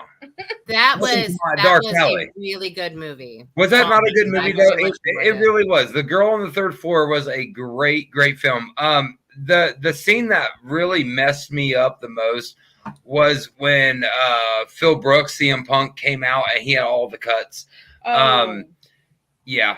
For an independent film, that's what I'm gonna throw it under that umbrella. Independent film. It didn't make, big headlines. But man, I really thought, as a huge CM Punk fan, for Phillip Brooks to come in and do a film, man, he couldn't have done a better film. That film was weird. It was weird. It was very psychologically damaging, I think, because I think we can all agree, if you move into a new house and you're fixing said new house up, Speaking of, you don't really know what you're getting, in that house, and I think CM Punk did a great job doing the role that he did. And yeah, Girl on the Third Floor was extremely creepy. Speaking of creepy houses, this one is a creepy house. We found handprints up in our upstairs. It's true. Oh, Children's handprints with paint. Yeah, we live in a haunted house, but hey, they don't bother us. We don't bother them. They do their thing. We do ours. So it is. Well, hey, that's a good That's my idea paranormal life. for another episode. We'll have to come back together and talk Absolutely. about like haunted house movies and stuff. Tom, are you down for that? I'm just saying, if you guys move out of your house, just put handprints like in paint to scare the other tenants that come into the house. I'm just saying, because it scared the shit out of me when I walked up and I got in that cubby hole space and there was handprints. All of our what was it, spoons or forks? Forks first, spoons last. Forks disappeared. No, knives. Butter knives. All of our butter knives All disappeared the the first butter week we knives are moved gone. in here, and then we found them in our loft in this dark, deep closet, Yeah, wrapped very up creepy. in Very our creepy.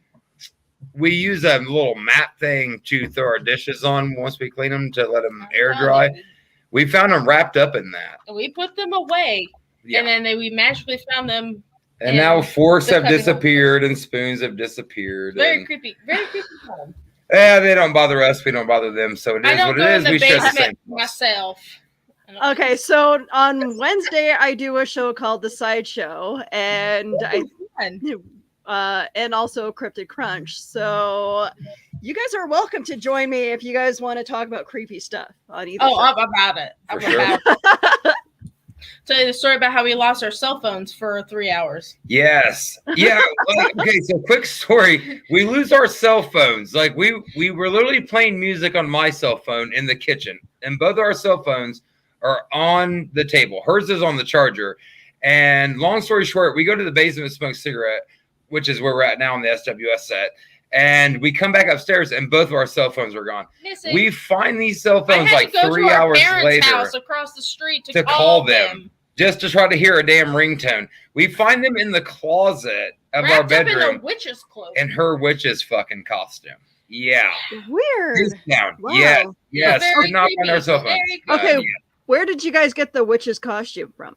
Oh, I bought it from Ron's Halloween store. thank you, Ron's Halloween store here in Marion, Indiana, which Okay. they don't have that anymore. Ron's Halloween store has closed down. Unfortunately, he made you feel like it was So Halloween sad. He too. really did. But yeah, it was really weird, man. Like it was just like all of a sudden you come downstairs, your phones are my phone's playing You music. could hear it. Her Music phone's stops, on charge on and the then it's kitchen just table. missing. We come downstairs to smoke a quick cigarette, take a couple shots. And I'm telling you, Go it's back scary upstairs, o'clock in the phones are morning, gone, and we it's have like- to bang on my in-laws' doors just to. Hey, can we use your phone to call our cell phones? My parents live across the street from us. And Mom, she's very much into witchcraft and all Mhm. that stuff. So she's just like, oh yeah, no. My problem, grandmother no was a problem. gypsy, so it was just really weird. Just, Let's- we're calling it Yes. and calling it and calling it I and calling it, and all of a sudden, here's our cell phones in our bedroom closet, wrapped up in a witch's cloak And in honestly, the bedroom. I love that you have a show. If you want to come over to our house Oh. and check out upstairs and see about all the weird stuff that goes on up there, more than welcome. Oh man, you guys are definitely. I need to have you guys on Cryptid Crunch. That would be awesome. We'd be 100% down for that. Well, on that happy note, I have to leave, guys. Yeah, well, we are going to end the show anyway. So I want to thank everyone for being on. And Jerome, where can people find you? I am the co-host of Saturday Morning Cartoons on the HWWS network, along with Classic Television SmackDown. You can find me on Facebook. You can find me on Twitter. And somewhere in the deep, dark side of the web, there's a MySpace page out there with me. Going deep dark web. Yeah, dark web. So, yes, sir. Appreciate that. Okay, that's where you can find me, folks. All right, thank you very much, Jerome. It's good seeing you as always. Keep in touch. Absolutely. Shane, we want to thank you for coming on again. I want to thank Leonard for hooking me up with you because we hit it off right from the start. So where can people find you?